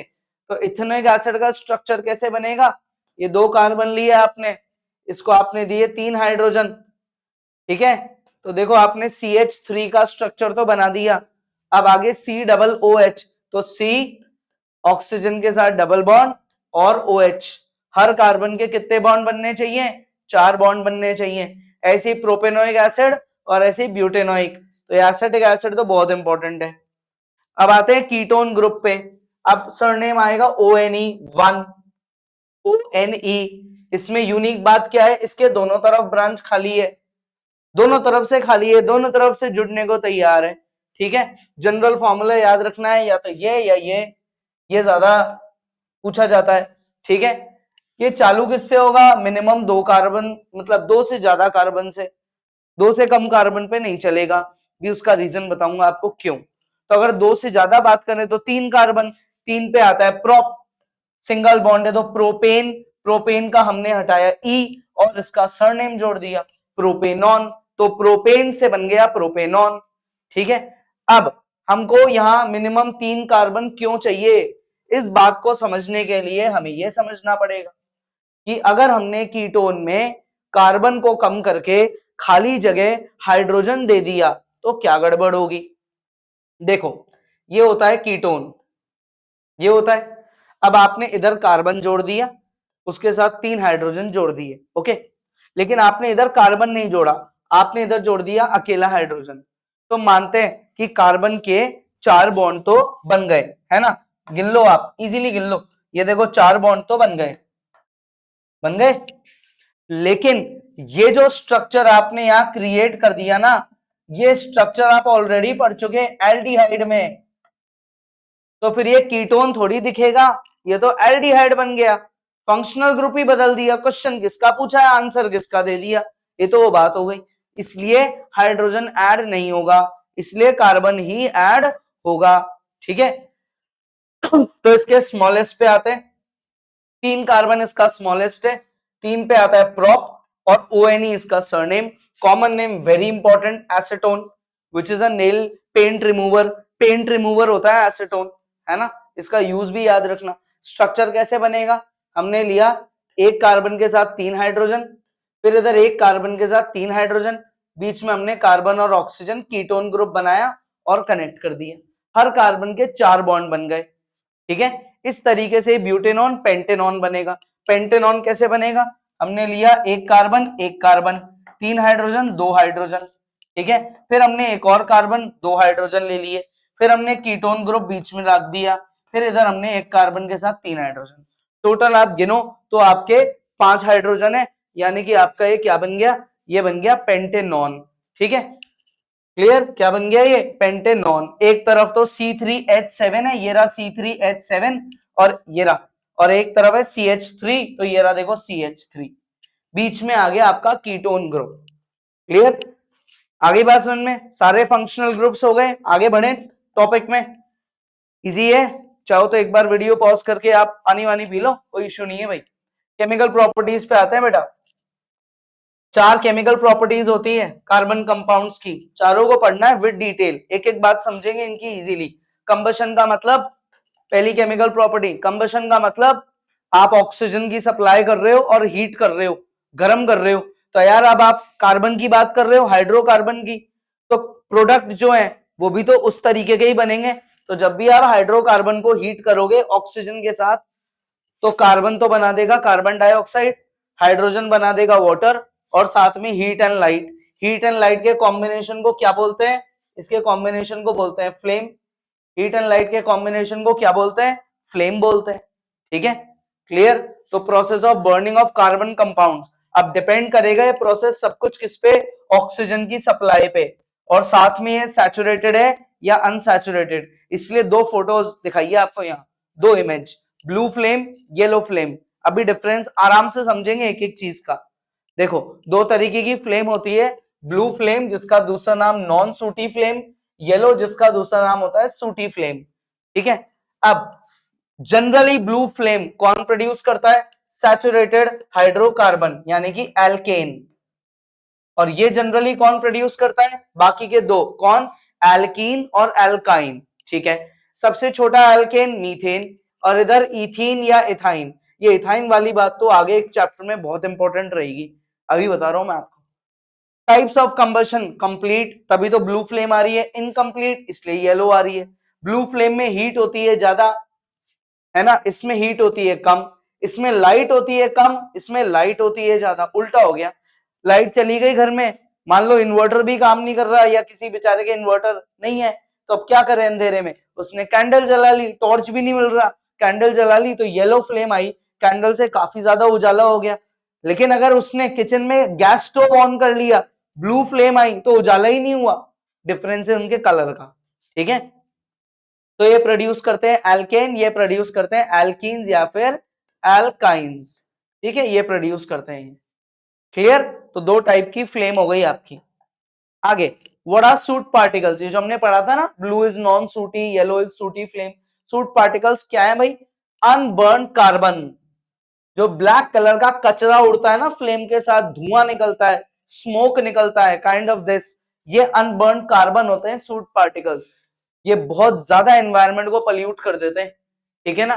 क्यों निकल रहे हैं, due to insufficient supply of oxygen, oxygen की कमी हो गई, बर्न करने से पहले, बर्न करते टाइम ऑक्सीजन ढंग से सप्लाई नहीं हो पाया, और जनरली होता है अनसैचुरेटेड के साथ। क्यों, क्योंकि उनमें डबल बॉन्ड और ट्रिपल बॉन्ड होते हैं, तो ऑक्सीजन की सप्लाई हो नहीं पाती ढंग से। अब इसके डिसएडवांटेज क्या है? अगर इनकम्प्लीट कंबशन हो रहा है, जो हमारे घर में भी कई बार किचन में होता है, अगर हमारा गैस स्टोव क्लीन है बिल्कुल, है ना, या नया है, तो ब्लू फ्लेम देगा, और अगर कचरा फंस गया, उसके होल्स ब्लॉक होने लग गए, तो ऑक्सीजन नहीं जा पाएगा अंदर तक, इनसफिशिएंट सप्लाई हो गई, तो येलो फ्लेम देगा, है ना। तो उससे क्या होगा? अनबर्न कार्बन पार्टिकल निकलेंगे, पॉल्यूशन भी होगा, हमारे बर्तन नीचे से ब्लैक हो जाएंगे, हीट कम प्रोड्यूस होगी, चाय धीरे धीरे बनेगी इसका मतलब, और पॉइजनस गैस प्रोड्यूस होगी विच इज कार्बन मोनोऑक्साइड। ठीक है।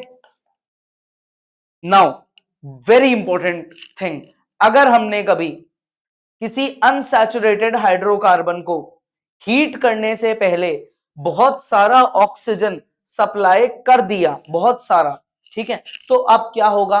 तो अब अगर आपने ऐसा किया, तो उस केस में उसका कंप्लीट कंबशन होगा। क्या होगा भाई? Complete combustion. Clear? That is non सूटी फ्लेम जनरेट होगी। इसका एक एग्जांपल है oxy acetylene flame, very important. जो होता है ना इथाइन, क्या होता है इथाइन?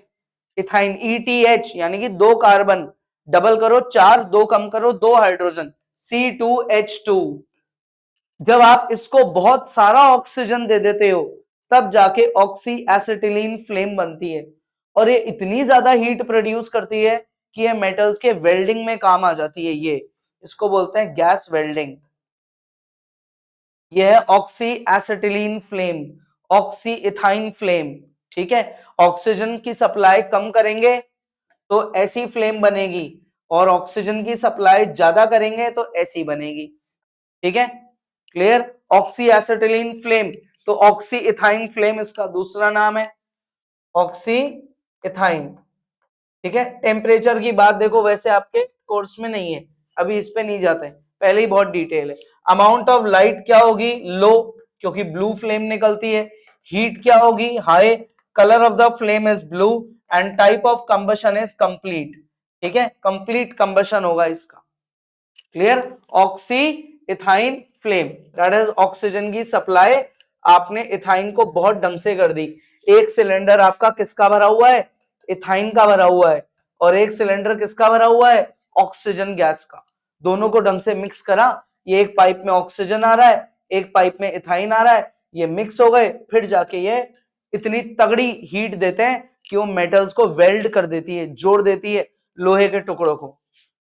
तो पहली प्रॉपर्टी हो गई विच इज कंबशन। अब आते हैं दूसरी प्रॉपर्टी पे विच इज सब्स्टिट्यूशन। ठीक है। तो सब्स्टिट्यूशन का मतलब क्या होता है? रिप्लेस करना।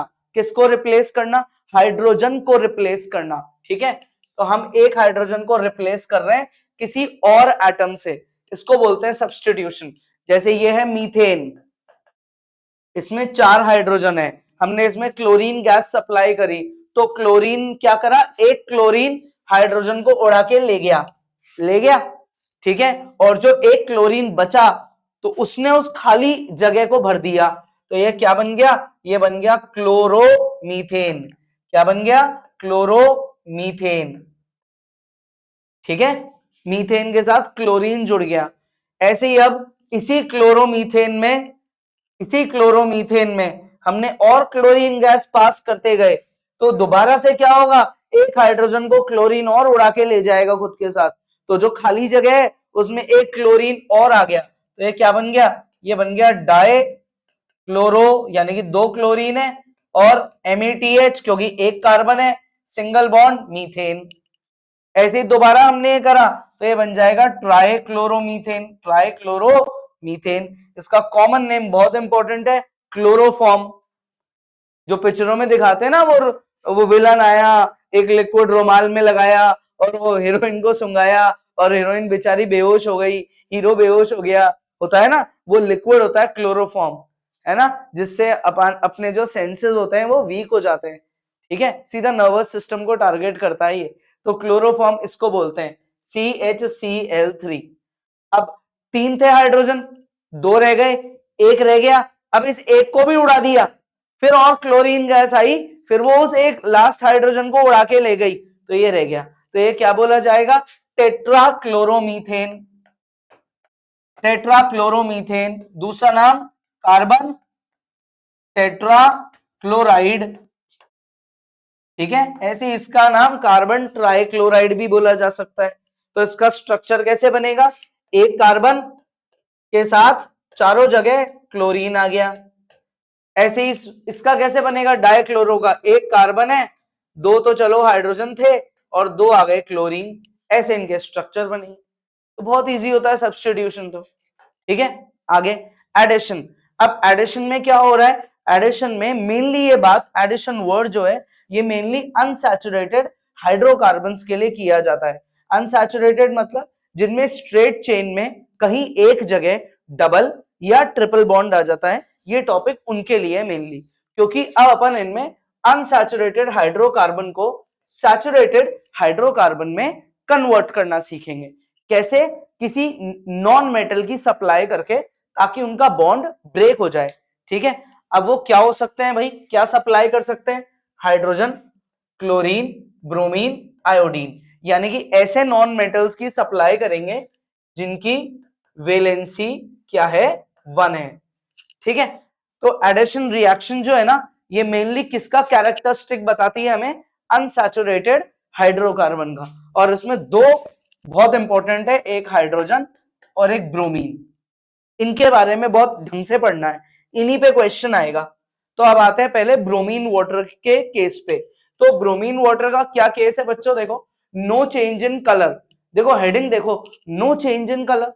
ब्रोमीन वाटर रेड ब्राउन होता है और वो रेड ब्राउन ही रह गया, उसके कलर में चेंज नहीं आया, इसका मतलब ब्रोमीन किसी से रिएक्ट नहीं करा, यानी कि आपने जिसमें ब्रोमीन वाटर मिक्स करा वो सैचुरेटेड हाइड्रोकार्बन है, ये रहा सैचुरेटेड हाइड्रोकार्बन को आपने ब्रोमीन वाटर से मिक्स कर दिया, रिएक्शन ही नहीं हुई।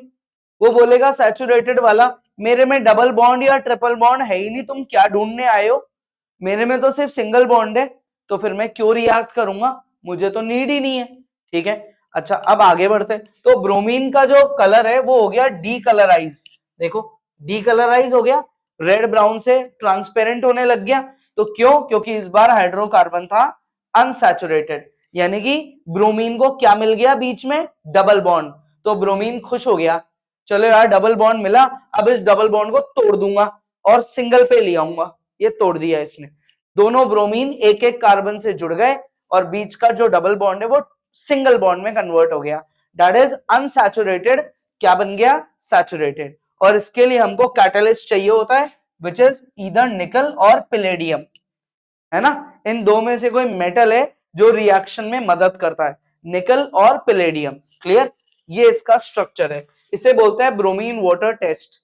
सैचुरेटेड में कलर चेंज नहीं होगा और अनसैचुरेटेड में कलर धीरे धीरे गायब हो जाएगा। क्लियर, अब अगर बात करें किसकी, वेजिटेबल घी यानी कि डालडा घी, जो बाजार में सस्ता घी आता है वो ये करता है, और वेजिटेबल ऑयल जो जनरल, जैसे ग्राउंडनट ऑयल, मूंगफली का तेल, ऑलिव ऑयल जिसमें सब्जियां बनाते हैं हम घरों में, वो ये करता है। इसमें कलर चेंज नहीं हुआ, इसमें कलर चेंज हो गया। कलर चेंज नहीं हुआ इसका मतलब ये है सैचुरेटेड, ये रिएक्ट ही नहीं करा, और हो गया इसका मतलब ये है क्या, अनसैचुरेटेड, ये रिएक्ट कर गया। ठीक है, तो बताया आपको अपनी हेल्थ के लिए अच्छा क्या है, सोचो वेजिटेबल घी, डालडा घी अच्छा है या वेजिटेबल ऑयल अच्छा है, हमारे लिए ऑयल अच्छा है, क्योंकि वो अनस्टेबल होता है, वो रिएक्ट कर जाता है, वो ब्रेक डाउन हो जाता है, और ये हमारी हेल्थ के लिए खराब होता है क्योंकि ये रिएक्ट नहीं करता। तो अगर बाजार में आप डालडा घी की कोई चीज खा रहे हो, सस्ती मिठाइयां खा रहे हो, तो उसे बंद कर दो, क्योंकि वो आपकी बॉडी में बहुत ज्यादा और बहुत जल्दी फैट को बढ़ाएगा।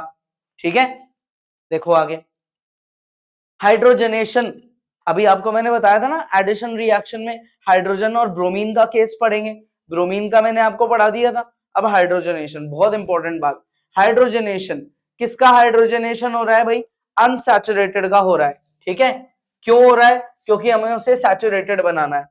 ठीक है, तो हाइड्रोजनेशन हम किसका कर रहे हैं, हम कर रहे हैं वेजिटेबल ऑयल का। किसका कर रहे हैं, वेजिटेबल ऑयल का। क्या दे रहे हैं उसे, हाइड्रोजन गैस, ताकि वो क्या बन जाए, वेजिटेबल घी। ऑयल से क्या बन जाए, घी, डालडा घी बन जाए। ये नहीं खाना चाहिए, ये ठीक है, ये फिर भी ठीक है, या तो ऑयल खाओ नहीं तो बेस्ट देशी घी खाओ भाई, जो मिल्क से बनता है, ये बिल्कुल बेकार चीज है। क्लियर, आगे बात समझ में। तो हाइड्रोजनेशन का मतलब ये रिएक्शन बहुत ज्यादा इंपॉर्टेंट है भाई, मजाक नहीं है, इसको लर्न कर लेना तरीके से बिल्कुल, है ना। ये आर याद है ना, आर किसका सिंबल है, एल्काइल्स का। बहुत बड़ी कार्बन चेन है, उसमें कहीं एक जगह डबल बॉन्ड आ गया, हमने उसे तोड़ना है, कैसे तोड़ेंगे, हाइड्रोजन की सप्लाई करके, तो वो टूट गया, तो वो अनसैचुरेटेड से क्या हो गया, सैचुरेटेड हो गया। ठीक है, अब आते हैं अपन अपने केमिकल कंपाउंड्स पे। ठीक है, तो आपको दो नहीं बल्कि तीन केमिकल कंपाउंड्स पढ़ने ढंग से, जो हाइड्रोजन कार्बन से मिलके बनते हैं, ethanol, ethanoic acid and soap detergent, है ना। यहां पे फिर चैप्टर एंड होगा, एंड मतलब अभी इतनी जल्दी भी नहीं होगा, इनको भी पूरा डिटेल में पढ़ना है। इथेनॉल कॉमन नेम अल्कोहल, ठीक है, केमिकल फॉर्मूला C2H5OH, लर्न करना भाई सब कुछ। टाइप्स ऑफ कंपाउंड, कौन से टाइप का कंपाउंड बन रहा है, कोवेलेंट, कहीं मेटल ही नहीं है तो शेयरिंग ही होगी हर जगह।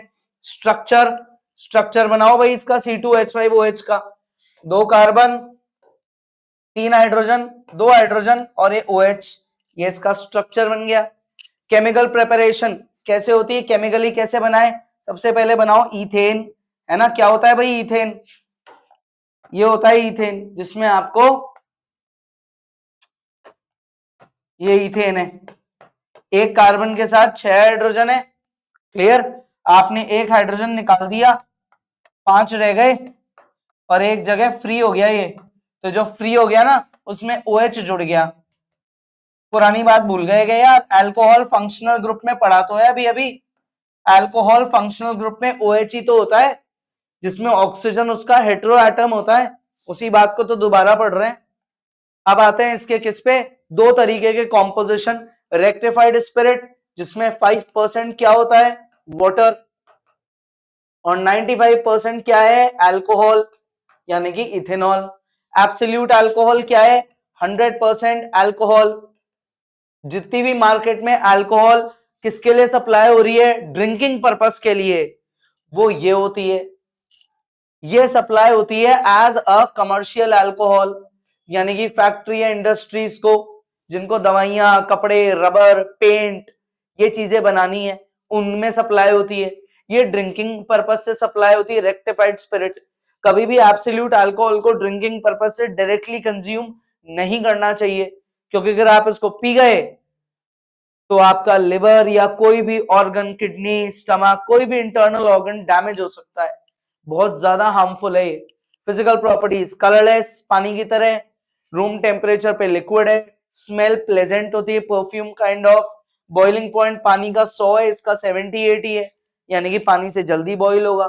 वेट में भी पानी से कम है, पानी के साथ किसी भी रेशो में मिक्स हो जाएगा, कोवेलेंट कंपाउंड है, न्यूट्रल है, दैट इज इसका पीएच क्या है, 7 है, ठीक है, और लिटमस पे कोई इफेक्ट नहीं डालेगा।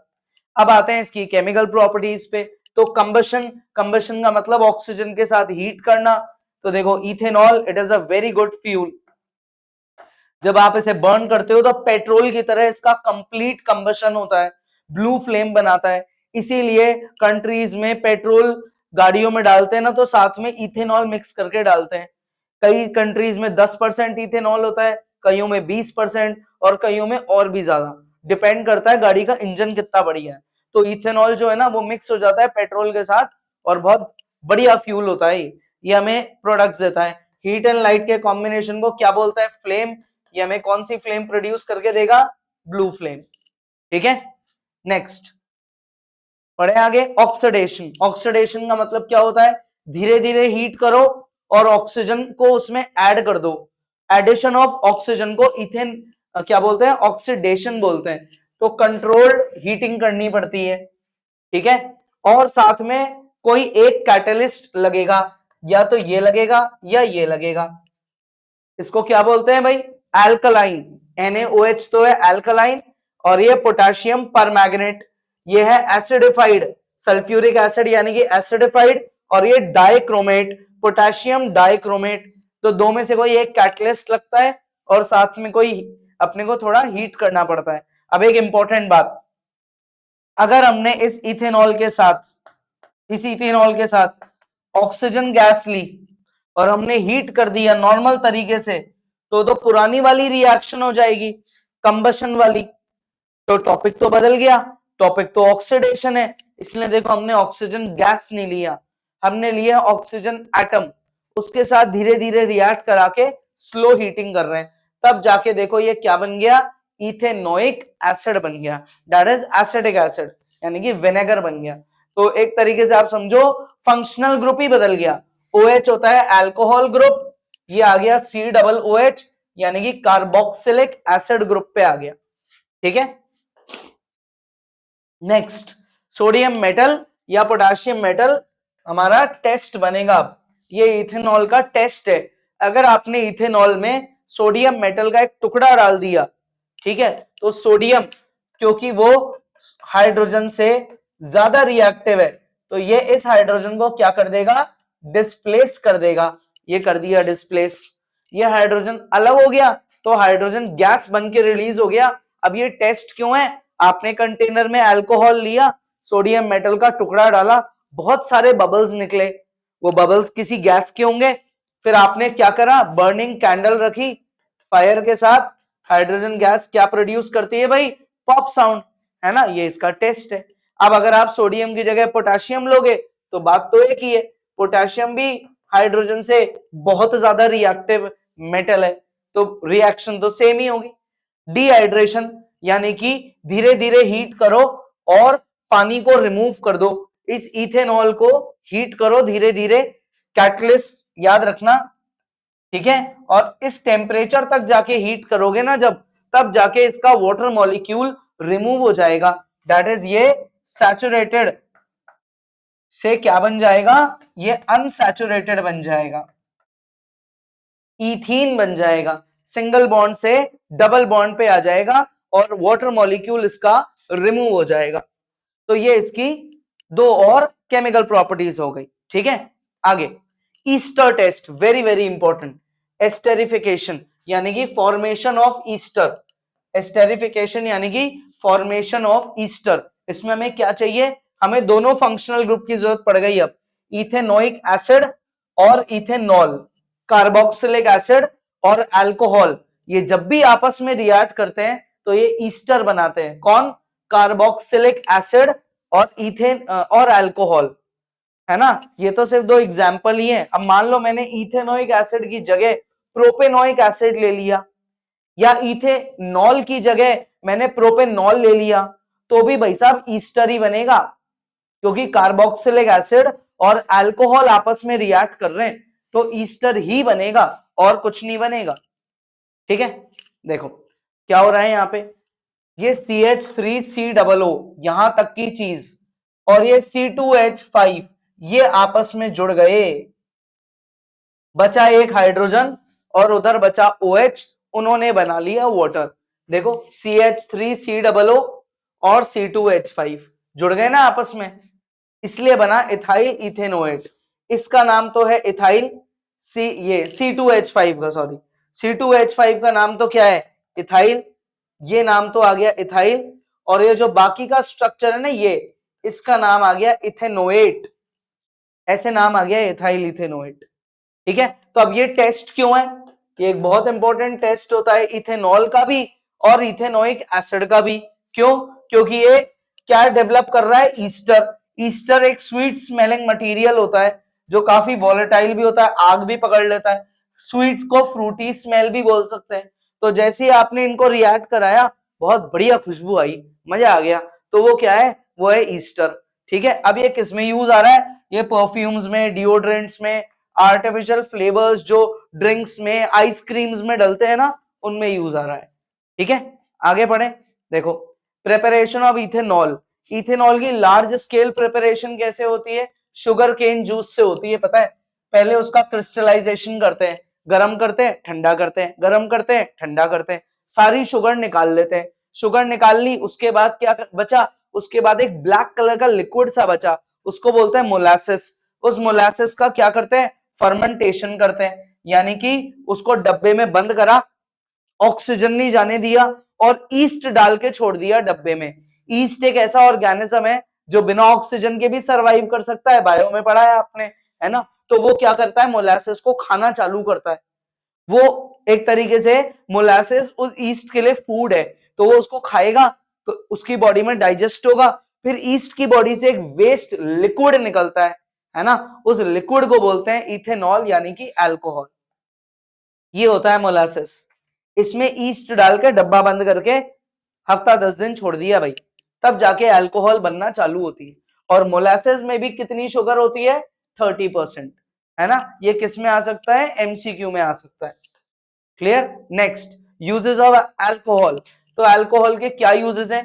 Paint, varnish, liquors, medicine, perfumes, dyes, soaps, है ना, सिंथेटिक रबर, इन सबको बनाने के काम में आ रहा है। ये बहुत अच्छा सॉल्वेंट होता है ऑर्गेनिक कंपाउंड्स का। ऑर्गेनिक यानी कि पेट्रोल, डीजल, केरोसिन, इनके साथ बहुत ढंग से डिसॉल्व हो जाता है। ये गाड़ियों में फ्यूल की तरह यूज होता है। स्पिरिट लैंप्स जो आजकल बहुत कम काम आते हैं उनमें यूज होता है। मार्केट में ड्रिंकिंग पर्पस के लिए सप्लाई होता है। और ये बहुत अच्छा एंटीसेप्टिक है। आपके कहीं कट लग गया, आपके पास डिटॉल नहीं है लेकिन अल्कोहल है, तो आप उसे यूज कर सकते हो, वो भी उतनी इफेक्टिव होती है। ठीक है। Harmful effects of drinking alcohol. ठीक है। Slows down the function of nervous system. इंसान शुद्ध बुद्ध भूल जाता है भाई साहब, पता ही है आपको, 2-3 पैक मारने के बाद अनकॉन्शियस हो जाता है, उसको होश नहीं होता वो क्या बोल रहा है क्या कर रहा है। कई लोगों को धुंधला दिखने लग जाता है, डिजीनेस हो जाती है, सूख जाता है सब कुछ, अनकंफर्टेबल फील होता है और वॉमिट करने की इच्छा होती है। और अगर एक्सेसिव अल्कोहल कोई कंज्यूम कर रहा है, ड्रिंक कर रहा है, तो उससे ऑर्गन फेलियर हो जाता है। स्टमक, लिवर, किडनी, कोई भी ऑर्गन फेल हो सकता है। ठीक है। Denatured alcohol. डीनेचर्ड मतलब जो प्योर अल्कोहल होती है ना, जो फैक्ट्रीज इंडस्ट्रीज में पूरे पूरे कैंस भर के सप्लाई होती है ना, क्योंकि उनको उससे दवाइयां, कपड़े, रबर, पेंट, कोई ऐसा प्रोडक्ट बनाना है, तो उन्होंने अपने गोडाउन में अल्कोहल को रख लिया। रोज तो खरीदने जाएंगे नहीं, एक बार में ही खरीद के रख लिया। तो वहां की जो लेबर है यार, वो अल्कोहल का मिसयूज भी तो कर सकती है, तो उससे बचाएं कैसे? उसको डीनेचर्ड कर देते हैं, उसमें एक तरीके से उसको पॉइजनस बना देते हैं, उसमें कोई ऐसी चीज डाल देते हैं कि अब वो पॉइजनस हो गया, और ऐसे उस पर स्टिकर्स लगा दिए जाते हैं कि यार अब इसको ड्रिंक करना सेफ नहीं है।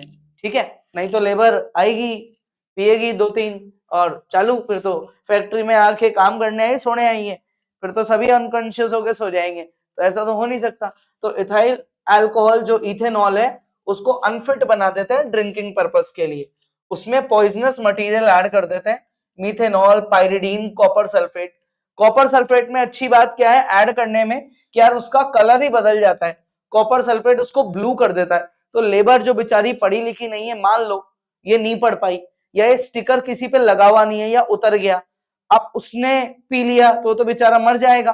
तो लेकिन अगर कॉपर सल्फेट है तो वो जैसे ही बॉटल खोलेगा तो वो देखेगा यार ये तो ब्लू है, तो वो वैसे ही समझ जाएगा कि ये पॉइजन है।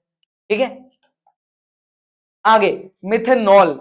मिथेनॉल अल्कोहल, इथेनॉल, इसमें था 2 कार्बन, अब आएगा एक ही कार्बन, METH, यानी कि एक कार्बन, ये होता है मिथेनॉल। ठीक है। कॉमन नेम क्या है इसका? Methyl alcohol. ठीक है, ये इसका कॉमन नेम है। स्ट्रक्चर कैसे बनाएंगे? एक कार्बन, 3 जगह हाइड्रोजन और एक जगह OH। OH मतलब alcohol. Consequences of drinking methanol. अब किसी ने अल्कोहल जैसा मिथेनॉल को समझ लिया कि यार इसको भी हम ड्रिंक कर लेते हैं, मजा आएगा, तो बहुत तगड़ा ही मजा आ जाए। ये पॉइजन होता है भाई, ये आपके किसी भी ऑर्गन को डैमेज कर देगा, आपको परमानेंट ब्लाइंड बना देगा, ऑप्टिक नर्व को खराब कर देगा, और इवन इंसान मर भी जाएगा, कोई भी बुरे से बुरी बात हो सकती है उसके साथ। ठीक है। Ethanoic acid. नेक्स्ट केमिकल पे आ गए अपन अपने इथेनोइक एसिड पे।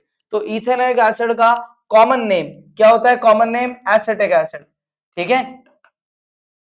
also known as vinegar। Chemical formula CH3COOH। ठीक है। टाइप ऑफ कंपाउंड कोवेलेंट, क्योंकि नॉन मेटल्स का बना है। स्ट्रक्चर कैसे बनेगा? ये तो CH3 का बनेगा, फिर ये C double bond oxygen single bond OH, ये बन गया इसका। ठीक है। Chemical preparation of ethanoic acid. Chemically कैसे बनाए? पहले आप लो इथेन, इथेन में से एक हाइड्रोजन निकाल दो तो वो बन गया इथाइल, और उसमें क्या ऐड कर दो? उसमें आप सी, अच्छा अब अगर देखो इसमें आपने ऐड कर दिया क्या? COOH, तो इथाइल तो पहले से ही था ना, 2 कार्बन थे, एक और डाल दिया, तो यार ये तो प्रोपेनोइक एसिड पे चले गए, यानी कि हमको यहाँ पे इसे हटाना है ना, हमको लेना है मीथेन। क्या लेना है? मीथेन। हमें लेना है मीथेन। मीथेन में एक हाइड्रोजन निकाल के हम उसे बनाएंगे मिथाइल, और फिर हम उसमें ऐड करेंगे क्या? COOH, तब जाके बनेगा ये। इस तरीके से प्रिपेयर होता है ये। आगे बढ़े, next, what is glacial ethanoic acid? अगर प्योर इथेनोइक एसिड को आपने फ्रीजर में रख दिया ना, तो ऐसा फ्रीज हो जाएगा, बिल्कुल ग्लेशियर जैसा, व्हाइट आइस जैसा दिखेगा, बिल्कुल हार्ड स्टोन बन जाएगा, उसको बोलते हैं glacial ethanoic acid. Physical properties of ethanoic acid क्या है भाई?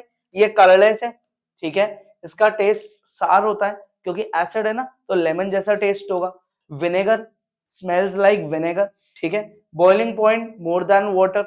मिसेबल यानी कि mixes with water in any ratio. It is a weak acid. इसका पीएच जो है 7 से थोड़ा सा ही नीचे होता है, ज्यादा नीचे नहीं होता, अबाउट 4। तो ये वीक एसिड है। अब क्योंकि ये एसिड है, तो लिटमस वगैरह को भी बदलेगी, ध्यान रखना।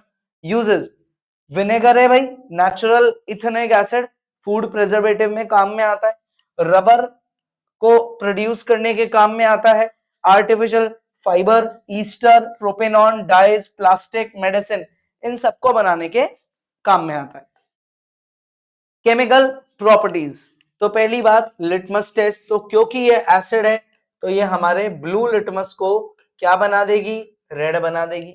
यूनिवर्सल इंडिकेटर की अगर आपको टेबल याद है, कलर टेबल, तो 0 से लेकर 14 तक जाती है।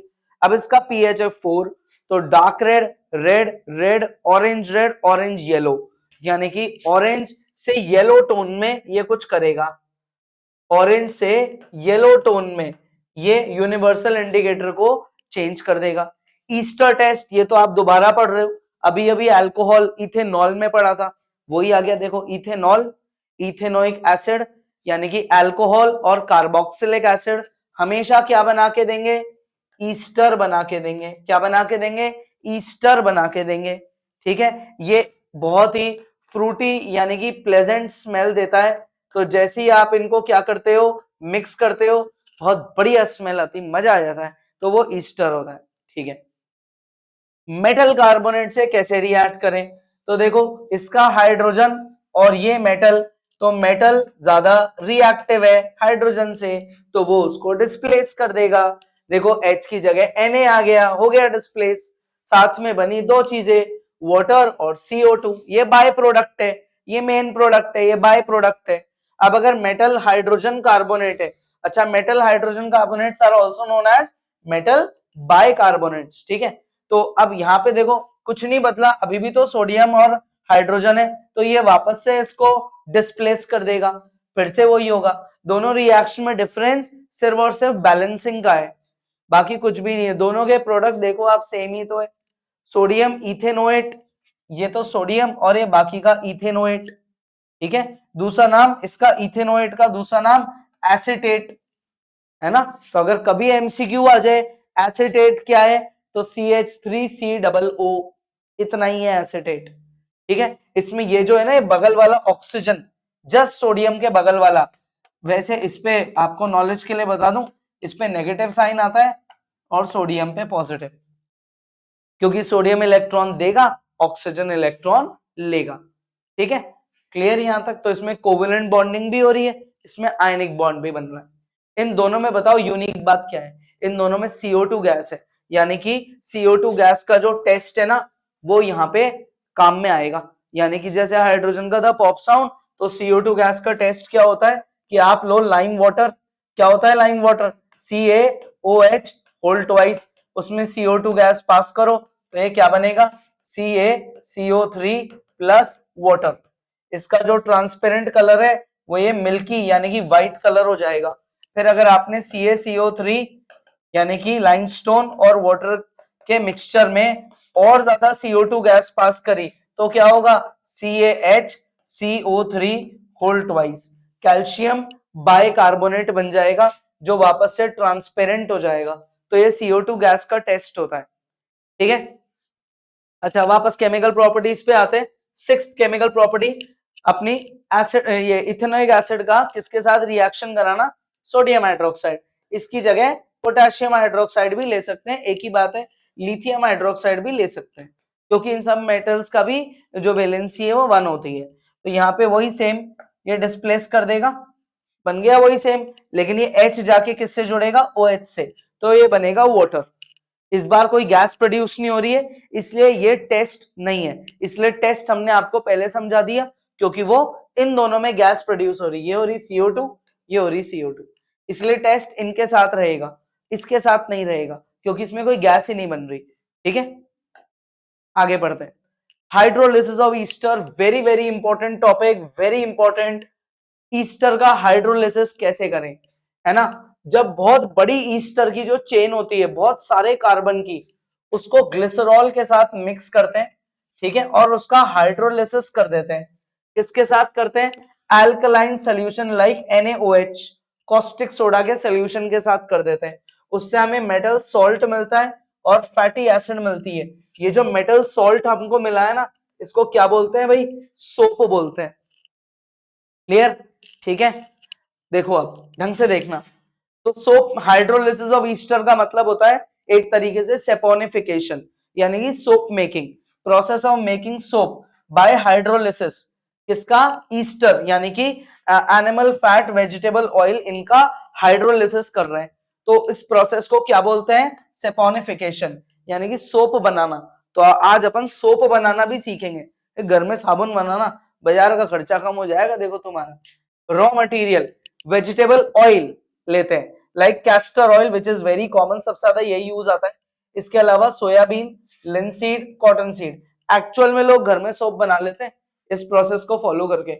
सोडियम हाइड्रोक्साइड लेते हैं, कॉस्टिक सोडा और नॉर्मल सॉल्ट। सॉल्ट का क्या यूज है वो आगे बताऊंगा, अभी अभी प्रोसीजर पे आते हैं। बस ये 20 ml हमने ऑयल लिया, 30 ml हमने NaOH डाला, जिसमें 80% पानी होना चाहिए। हीट करते जाओ, मिक्सिंग करते जाओ, ऐसे सोप का एक पेस्ट तैयार हो जाएगा। इसको सेपोनिफिकेशन बोलते हैं। ठीक है, अब इसमें सॉल्ट का क्या यूज, यही तो इंपॉर्टेंट है, इसी पे तो क्वेश्चन आएगा। सॉल्ट का क्या यूज, जब आप सेपोनिफिकेशन करते हो ना, तो बहुत सारे सोप पार्टिकल्स कंटेनर में नीचे चिपक जाते हैं, रुक जाते हैं, ऊपर नहीं आ पाते, तो नुकसान हो गया। हमें तो सोप को अलग करना है ताकि हम उसको सुखा दें और सोप के बार बन जाए। अब वो तो नीचे चिपक गया, तो यहां आता है common salt. Common salt container में हम डिसॉल्व करते हैं, वो लिक्विड को भारी बना देता है, लिक्विड चल जाता है नीचे, सोप आ जाता है ऊपर। इस तरीके से ये कॉमन सॉल्ट ऐड करने से सारे के सारे सोप पार्टिकल्स ऊपर आ जाते हैं। ठीक है, dissolving common salt precipitate out all the soap from the aqueous solution, सारे सोप बाहर आ गए। दो एग्जांपल्स इंपॉर्टेंट है, आपके कोर्स में है। ठीक है, देखो 17 कार्बन, 17 हिंदी में 17 एस से चालू हो रहा है, तो ऐसे ट्रिक बना लो, स्टिरेट, मेटल का नाम सोडियम। अब देखो इधर, इधर कितने कार्बन है, 15 कार्बन है ना, 15 Pa15, तो देखो पैल्मेटेट, ऐसे ट्रिक बना लो, मेटल का नाम पोटेशियम। ये मेटल का नाम बदल भी सकता है। ठीक है, तो 17 है तो सोडियम स्टिरेट, स्टिरेट नाम, और 15 है तो पैल्मेटेट। मेटल आप बदल भी सकते हो, ये ट्रिक याद रखनी है। तो दो आपके सोप कोर्स में, ठीक है। अब डिटर्जेंट क्या है, डिटर्जेंट और सोप में डिफरेंस होता है उनके आयनिक पार्ट का। ठीक है, सोप में आयनिक पार्ट ये होता है विच इज कंपेरेटिवली वीक, और डिटर्जेंट में आयनिक पार्ट ये होता है विच इज कंपेरेटिवली स्ट्रॉन्ग। इसलिए डिटर्जेंट से झाग ज्यादा बनते हैं, सोप से कम बनते हैं। इसलिए हम सोप से कभी कपड़े नहीं धोते, क्योंकि कपड़ों पे जो डर्ट चिपकी हुई है वो बहुत स्ट्रॉन्ग होती है, मजबूत पकड़ होती है। तो सोप में इतनी ताकत नहीं है कि वो उसे ढंग से साफ कर पाए, तो वो ताकत किसके पास है, डिटर्जेंट। इसलिए हम बालों पे शैम्पू करते हैं, क्योंकि हमें हमारे हेयर में डर्ट चिपकी हुई है, डैंड्रफ है, ऑयल वगैरह होता है, तो उसको रिमूव डिटर्जेंट कर पाता है। तो shampoo is a detergent, remember this, है ना, shampoo is not a soap. तो सोपी डिटर्जेंट्स को कॉमनली क्या बोलते हैं, सोप बोलते हैं, और नॉन सोपी डिटर्जेंट्स को बोलते हैं डिटर्जेंट। ठीक है, यानी कि सिंथेटिक मतलब मैन मेड डिटर्जेंट। ये इनके आयनिक पार्ट में डिफरेंस होता है, ये याद रखना है। ये सोप हो गया, ये डिटर्जेंट हो गया। ठीक है, आगे स्ट्रक्चर ऑफ सोप और या फिर स्ट्रक्चर ऑफ डिटर्जेंट, दोनों का स्ट्रक्चर सेम होता है। दोनों के स्ट्रक्चर को टैडपोल स्ट्रक्चर बोलते हैं। इस तरीके का स्ट्रक्चर होता है, ये स्ट्रक्चर है। ये स्ट्रक्चर का जो पीछे वाला पार्ट है ये है टेल, और ये जो आगे वाला पार्ट है ये होता है हेड। ठीक है, टेल क्या है? टेल है अपनी हाइड्रोफोबिक, यानी कि पानी से दूर जाती है टेल। और हेड क्या है? हेड है अपना हाइड्रोफिलिक, यानी कि पानी की तरफ अट्रैक्ट होता है। हेड का काम होता है पानी में डिसॉल्व करो और लादर यानी कि झाग बनाओ। जितना ज्यादा झाग बन रहा है मतलब उतना ज्यादा स्ट्रॉन्ग है आपका आयनिक पार्ट। ठीक है, और हाइड्रोफोबिक टेल जो है इसका काम होता है डर्ट को क्लीन करो, डर्ट को साफ कर दो। तो ये जो आपने अभी एग्जाम्पल पढ़े थे ना, कौन सा पढ़ा था? जैसे C15 है ना, H31, उसके बाद था COO- Na+, मान लो ये पढ़ा सोडियम क्या? पैल्मेटेट। तो इसका ये वाला जो पार्ट है ना, ये तो है आपका हेड, और जो ये बाकी का पार्ट है ये है आपकी टेल। ठीक है, हाइड्रोकार्बन टेल और आयोनिक हेड। क्लियर? अब जब आप साबुन, पानी और डर्ट सबको एक जगह मिक्स कर देते हो तो ऐसा बनता है। देखो ये जो सोप पार्टिकल है ये वाला बेचारा, ये ऐसे ही इधर उधर कहीं घूम रहे हैं ना, क्योंकि ये अभी डर्ट के कांटेक्ट में नहीं आए, तो ये ढूंढ रहे हैं डर्ट को रैंडमली इधर उधर, है ना। लेकिन आप इधर देखो, इसको देखो ढंग से, ये वाला जो स्ट्रक्चर है इसमें देखो सबकी टेल डर्ट की तरफ अट्रैक्ट हो गई और हेड बाहर है। ऐसे स्ट्रक्चर को बोलते हैं मिसल फॉर्मेशन। ठीक है, इनमें जो टेल है वो डर्ट पे चली जाती है और हेड बाहर मुंह निकाल के रहता है। हेड पानी में डिसॉल्व होता है, झाग बनाता है, और उस झाग से वो जो टेल है वो डर्ट को खींच खींच के बाहर निकालती है। इसीलिए जब हम कपड़े धोते हैं तो सबसे इंपॉर्टेंट होता है कि आधा एक घंटा क्या करो, गंदे कपड़ों को भिगो दो, डिटर्जेंट के पानी में भिगो दो आप उन्हें, ताकि ये प्रोसेस होने लग जाए, मिसल फॉर्मेशन हो जाए। जितने भी डिटर्जेंट की टेल है वो डर्ट के जाके चिपक जाए, हेड जो है झाग बनाए और ये मिलके डर्ट को कमजोर करें। फिर आप जब कपड़े को झकोलोगे ना, एजिटेट करोगे, तो मैक्सिमम कपड़ा तो वैसे ही धुल जाएगा, ब्रश वगैरह मेहनत और कम हो जाएगी अपनी। ठीक है, क्लियर? तो ये सोप जो है इसको तो डर्ट नहीं मिली, इसे डर्ट मिल गई, तो ये तो इधर उधर घूम रहा है, ये बेचारा एक जगह फिक्स हो गया। तो जब फिक्स हो गया इसको बोलते हैं मिसल फॉर्मेशन। क्लियर? ये होता है मिसल। इसमें ये वाला जो पार्ट है ये अंदर, ये बीच में क्या है? डर्ट है, तो टेल तो डर्ट पे चिपक गई, हेड पानी में रह गया। ठीक है, तो ये स्फेरिकल एग्रीगेट यानी कि बॉल बन जाती है, किसकी? सोप मॉलिक्यूल्स की। क्लियर? ये अरेंज्ड होते हैं रेडियली। हाइड्रोकार्बन कहां रहता है? सेंटर में, यानी कि टेल रहती है अंदर और हेड रहता है बाहर। हेड का काम है झाग बनाना और टेल का काम क्या है? डर्ट को कमजोर करना। ठीक है, micelle is not formed with organic solvent. Organic के साथ पेट्रोल में अगर आपने सोप डाल दिया तो ये नहीं बन पाएगा, मिसल नहीं बनेगा, कपड़े साफ नहीं हो पाएंगे। इसलिए अगर हमारे को कोई कपड़ा ड्राई क्लीन कराना है तो वो हम कब कराते हैं? जब ऑयल वगैरह के स्पॉट्स बहुत ज्यादा होते हैं, ग्रीस वगैरह के। क्योंकि नॉर्मल घर में जो धुलाई है ना, वो अगर grease petrol kind of spot है तो वो साफ ही नहीं कर पाएगा उसको, आपको ड्राई क्लीन ही कराना पड़ेगा, क्योंकि नॉर्मल साबुन डिटर्जेंट ये काम नहीं कर पाता पेट्रोल के साथ। ठीक है, क्यों? क्योंकि उनकी जो चेन होती है वो हाइड्रोकार्बन चेन होती है, इसलिए वो अट्रैक्ट नहीं होगा पेट्रोल से, वो उसी में जाके डिसॉल्व हो जाएगा। हेड डिसॉल्व हो गया पानी में और हाइड्रोकार्बन जाके डिसॉल्व हो गई पेट्रोल में, तो मिसल तो बना ही नहीं, सारा का सारा सोप ही गायब हो गया, सब कुछ डिसॉल्व हो गया। अब सोप का क्लींजिंग एक्शन, सोप सफाई कैसे करता है? सोप को क्या चाहिए? सोप को चाहिए पानी झाग बनाने के लिए और डर्ट, है ना, ताकि वो जाके अपनी टेल को चिपका ले। इससे बनता है मिसल फॉर्मेशन। मिसल बन गया। अब मिसल में जो टेल है वो तो डर्ट को कमजोर करती है और जो हेड है वो लादर झाग बनाता है। एजिटेशन, हम झकोलते हैं तो जो काफी सारी टेल जो है डर्ट से चिपकी हुई वो डर्ट को खींच के पानी में रोक लेती है, तो पानी तो गंदा हो जाता है और कपड़ा काफी हद तक हमारा साफ हो जाता है। ठीक है, आगे एडवांटेज ऑफ सोप। सोप का एक ही सबसे बड़ा एडवांटेज है बच्चों कि सोप बायोडिग्रेडेबल है, इको फ्रेंडली है। साबुन के पानी को आपने रिवर में डाल दिया, कोई ज्यादा मेजर नुकसान नहीं होगा, है ना। सोप का सबसे बड़ा ड्रॉबैक होता है हार्ड वाटर, ये इसका दुश्मन है। हार्ड वाटर मतलब सी वाटर, ओशन वाटर, जिनमें सॉल्ट प्रेजेंट होते हैं, ये दुश्मन है सोप का। देखो, जिसमें कैल्शियम और मैग्नीशियम सॉल्ट है उसे हार्ड वाटर बोलते हैं। इसके साथ सोप ढंग से काम नहीं कर पाता। क्यों? क्योंकि हार्ड वाटर के साथ जो सोप है वो एक ग्रे कलर का प्रेसिपिटेट, एक चिपचिपा सा मटेरियल बना लेता है जिसको बोलते हैं स्कम। और ये जो स्कम है ना, कपड़ों के जाके चिपक जाता है और उनको और ज्यादा गंदा कर देता है। मतलब अगर आपको नॉलेज नहीं और आपके घर में हार्ड वाटर की सप्लाई हो रही है, सॉल्ट वाटर आ रहा है और आपने नॉर्मल साबुन से कपड़े धो दिए, तो आप देखोगे ना तो कपड़े धुलने के बाद डबल गंदे मिलेंगे आपको। और जो बकेट है उसके नीचे भी ग्रे कलर का प्रेसिपिटेट मिलेगा, उसको स्कम बोलते हैं। तो सोप हार्ड वाटर के साथ बिल्कुल सूटेबल नहीं है। नहाना भी मत, प्लेन पानी से नहा लेना उस दिन, लेकिन हार्ड वाटर के साथ साबुन मत यूज कर लेना, स्कम बन जाएगा नहीं। Most of the soap gets wasted. Soap क्या हो रहा है बच्चों? वेस्ट हो रहा है। क्यों? क्योंकि वो स्कम बना रहा है। ठीक है, किसके साथ? हार्ड वाटर के साथ। क्लियर? उसका क्लींजिंग एक्शन क्या हो गया? क्योंकि वो तो वीक ही हो गया। इसलिए अब अगर हार्ड वाटर है तो हीरो बन के कौन आएगा? सोप तो हीरो बन नहीं पाया, तो हीरो बन के आएगा डिटर्जेंट। डिटर्जेंट वो चीज है जो हार्ड वाटर से खराब नहीं होती, क्योंकि डिटर्जेंट स्कम नहीं बनाती। स्कम क्या है? स्कम कर्डी प्रेसिपिटेट है, ग्रेइश कलर का, जो कपड़ों को और गंदा कर देता है, जो सोप बनाता है कैल्शियम और मैग्नीशियम सॉल्ट के साथ। ठीक है, तो डिटर्जेंट का एडवांटेज क्या है? डिटर्जेंट का क्लींजिंग एक्शन स्ट्रांग होता है सोप से।